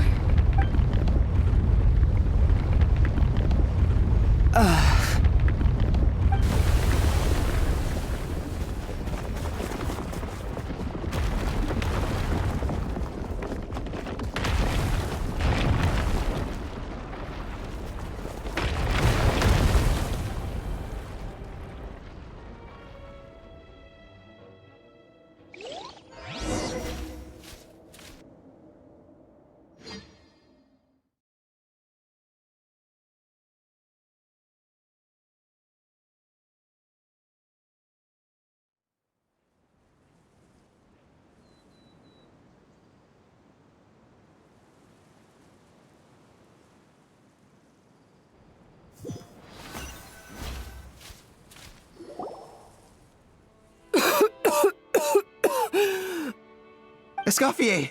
Savannah! Traveler! And Paimon! Venegem, what are you all doing here? What did you expect us to do? Stay at the restaurant and sit on our merry derrieres? While the Traveler and Escoffier were out here risking their lives?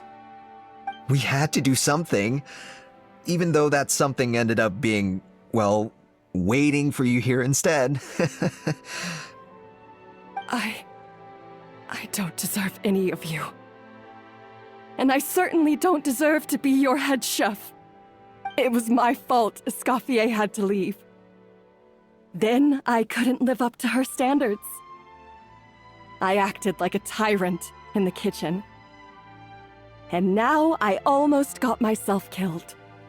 Come back, Escoffier. Come and be our head chef again. I'll never be able to replace you. Okay, so everything I said to you the day I left, it just went in one ear and out the other? Huh? Sorry, I was kinda in my own head at the time. All I could think about was the Lumiline situation. What was it you said again? Forget it. It doesn't matter. Anyway, I didn't leave this job because of you. And you're not nearly as awful a chef as you think. If you were that bad, why would all your staff show up here for you? Escoffier's right. Sure, you nitpick our work and get us to do things over a lot. But when it comes down to it, you're the one who's always doing whatever it takes to make sure the customers get served on time, every time. Things were pretty rough after Escoffier left, and Savannah's the only reason we've been able to make it through. Our customers know that Escoffier doesn't work for us anymore. But the fact is, they keep coming back. If that's not an endorsement of your work, I don't know what is. At the end of the day, we're all human, and we all make mistakes. All we can do is recognize where we get it wrong and do our best to improve. That's all that's humanly possible. No, I get what you're saying, but what I did to Firmin and to Escoffier, it's unforgivable. Well, about that, there's someone else here to see you, Chef. It's been a while, Chef Savannah. Firmin? I'm so sorry. I put far too much pressure on you. And the way I stubbornly refused to go and see you after you fell ill. There's no excuse. But I'm too late, aren't I? The damage is done. I heard that you can't even hold a kitchen knife anymore. Actually, I think I'm going to be just fine. Huh? We thought Firmin's problem was purely psychological in nature. But after the threat letter came to light, it got Firmin thinking. And then he remembered the tea that Monica used to give him every night. And as it turns out, she was lacing it with Lumiline the whole time. No way! Doesn't that cause nerve damage? It can. High doses pose a risk of serious nervous and sensory complications. But if you calculate the dosage carefully, you can control the extent of its effects. A small dose might simply make a person more emotional, whether that means more fragile or more hot-tempered. No wonder it seemed like you'd lost your edge. I asked my friends at the Fontaine Research Institute about it. They said that with the low dose I was taking, the risks are pretty small. They also fixed me up with some meds and said I should recover in no time. Well, that's what happens when you give someone a little bit of hope to cling on to. There's more. We believe that Firmin was likely not Monica's only victim. You mean she poisoned me too? Oh, so that's why Savannah's been so irritable this whole time! Let's not be too quick to blame everything on the Lumiline. That stuff can only amplify what's already there. So tasty food will seem like the most delicious thing in the world, while food you don't particularly care for will become utterly revolting. So you better make sure you reflect on your behavior and apologize to every single person you've wronged. I will. I'm sorry. There's still one question that's really bugging me. Why is it that no matter what I do, my Gâteau de Bourg never tastes the same as yours? Is it just... is it because you're a genius and I'm not? It's because the heating element in your oven is broken, you silly goose. What? I felt like something was off during the cooking contest. Once I got around to checking all the equipment, I noticed it right away. There was a half-degree discrepancy between the temperature setting and the actual temperature. All the ovens in the whole kitchen had the same problem, which confused me at the time, but by this point, it's pretty obvious that Monica must have tampered with them. I would have figured it out the day of the bake-off, since the issue affected both our teams. But of course, Monica sabotaged mine so that could never happen. No. I spent so long trying to find out where I was going wrong, and then you pinpoint the problem in just one night? It all comes back to one simple, undeniable truth. You're a genius, and I'm just plain old Savannah. Oh, cut it out! Stop the woe is me act for a second and just think. I came up with this recipe. You don't think that might have something to do with it? Do you know how long I spent perfecting my gâteau de bois? 3 years! 3 whole years! I know this dish inside out, back to front and upside down. And you've been head chef now for what, 6 months? If that? A couple hundred failed attempts, and you're gonna throw in the kitchen towel and declare you'll never be successful because you're not a genius. You clearly have no idea how many kitchen failures I've had under my belt, or just how long it took me to finally get my recipe to a level I was satisfied with. Genius or not, everyone makes mistakes. Modeste did, Savelli did, everyone does. You're only a lousy chef if you don't face up to your mistakes, learn from them, and then keep chipping away until you crack the problem once and for all. Surely you haven't forgotten all that. You were no lousy chef back when I handed you the reins. I haven't forgotten, and I'll make sure I never do. That's our head chef.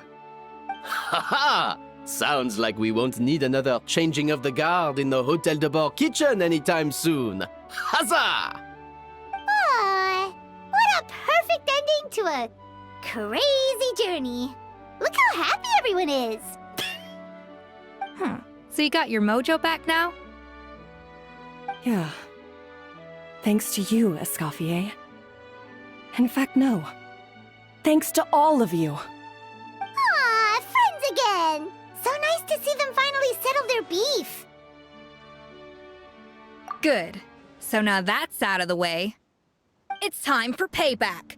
You cheated in our last bake-off, and I demand a rematch right now. Huh?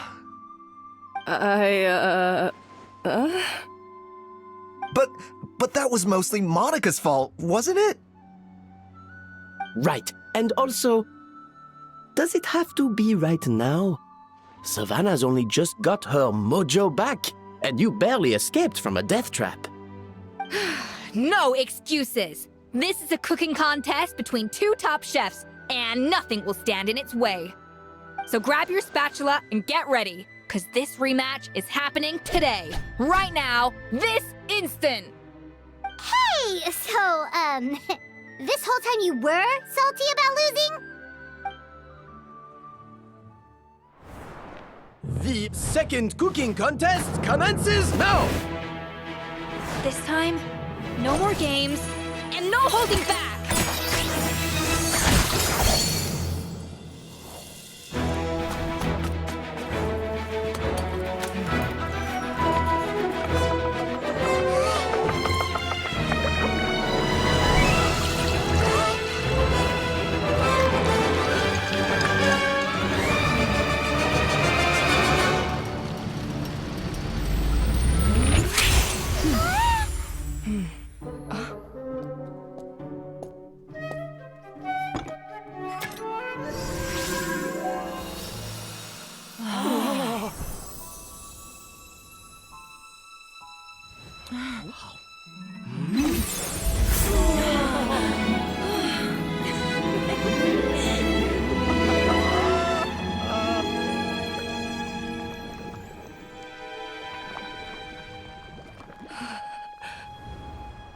I feel like I don't have the right to be here.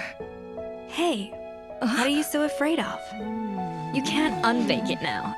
And if you don't serve it, then good or bad, you'll never find out how to improve. If you're too scared to fail, you'll never know what real success tastes like. So? Embrace your failure. Taste it. Digest it. That's the way to success. I don't know. Sounds like it's easier said than done. I'll do it.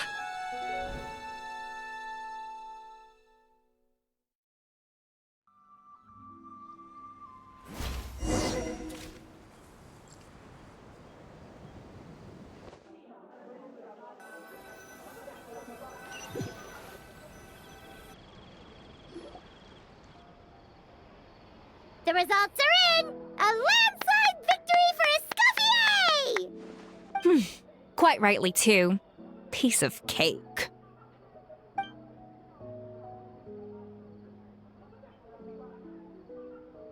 Oh yeah, look at that! Savannah looks pretty chipper too, considering she lost. Now, where were we? Yes. Do you have any more questions for me after everything that's happened?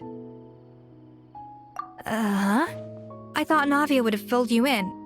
And actually, I said all this to Savannah before I left. Although, as we saw, I don't think any of it sank in. I had 2 reasons for leaving. One was the food safety incident, of course, but the other was that the Hotel de Boer had reached a point where it didn't need me anymore. So I decided to step down and look for new opportunities to improve myself. Improve how?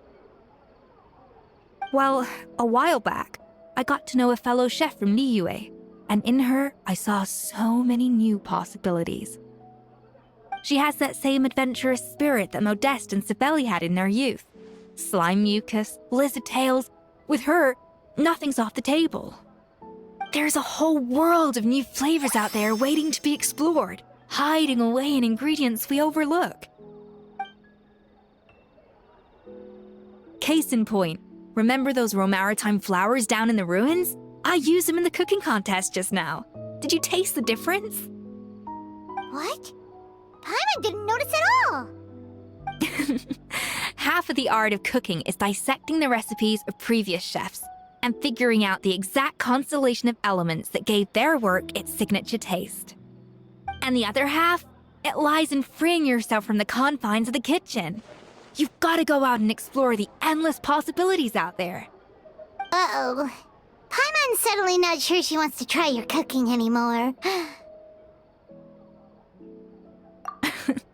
Don't worry, it's not going to be a free-for-all like in Modeste's time.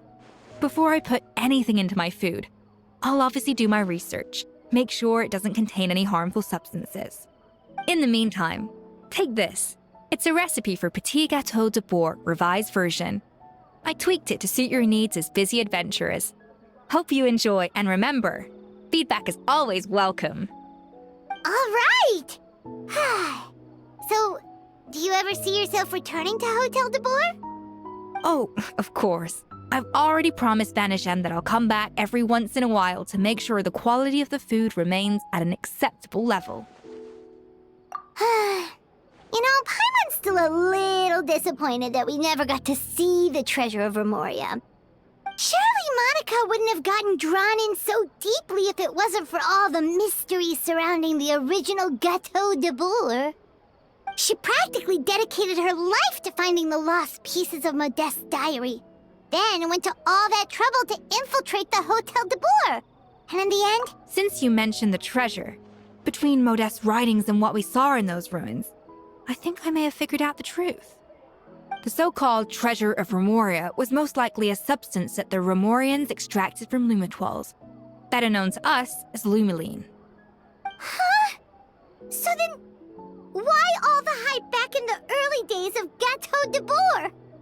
Don't forget, it was a very different era. We could barely even refine sugar back then, so desserts were very much in their infancy. In a world of bland food, it's no wonder that the first thing to really excite people's taste buds took the world by storm. And as for the Lumiline, it may well have been somewhat valuable in ancient times. But these days, it's just another drug from the Fontaine Research Institute. Even if Sibeli hadn't destroyed it all, I doubt it would be worth that much these days. So after all that, there was nothing in those ruins but worthless junk. Feels strange to say it, but Paimon almost feels sorry for Monica. She sacrificed it all only to get nothing in return. Hey! Huh? Navia? You just got back from that underwater ruin, right? Well, check it out. They ran a special issue. Did you see anything like this down there? Freshly unearthed from the ruins of Remoria. A magnificent jar thought to be over 1,000 years old. Experts say it has immense artistic and historical value. It could be worth an absolute fortune. Wait, isn't that the jar they used to hold the treasure? If only it was still in one piece. Some butterfingers must have dropped it or something. Ugh, it's such a shame.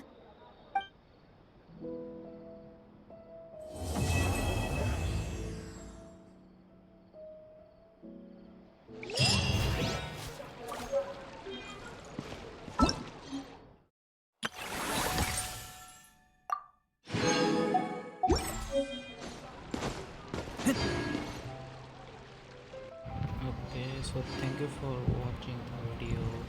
See you guys in the next video. Bye bye.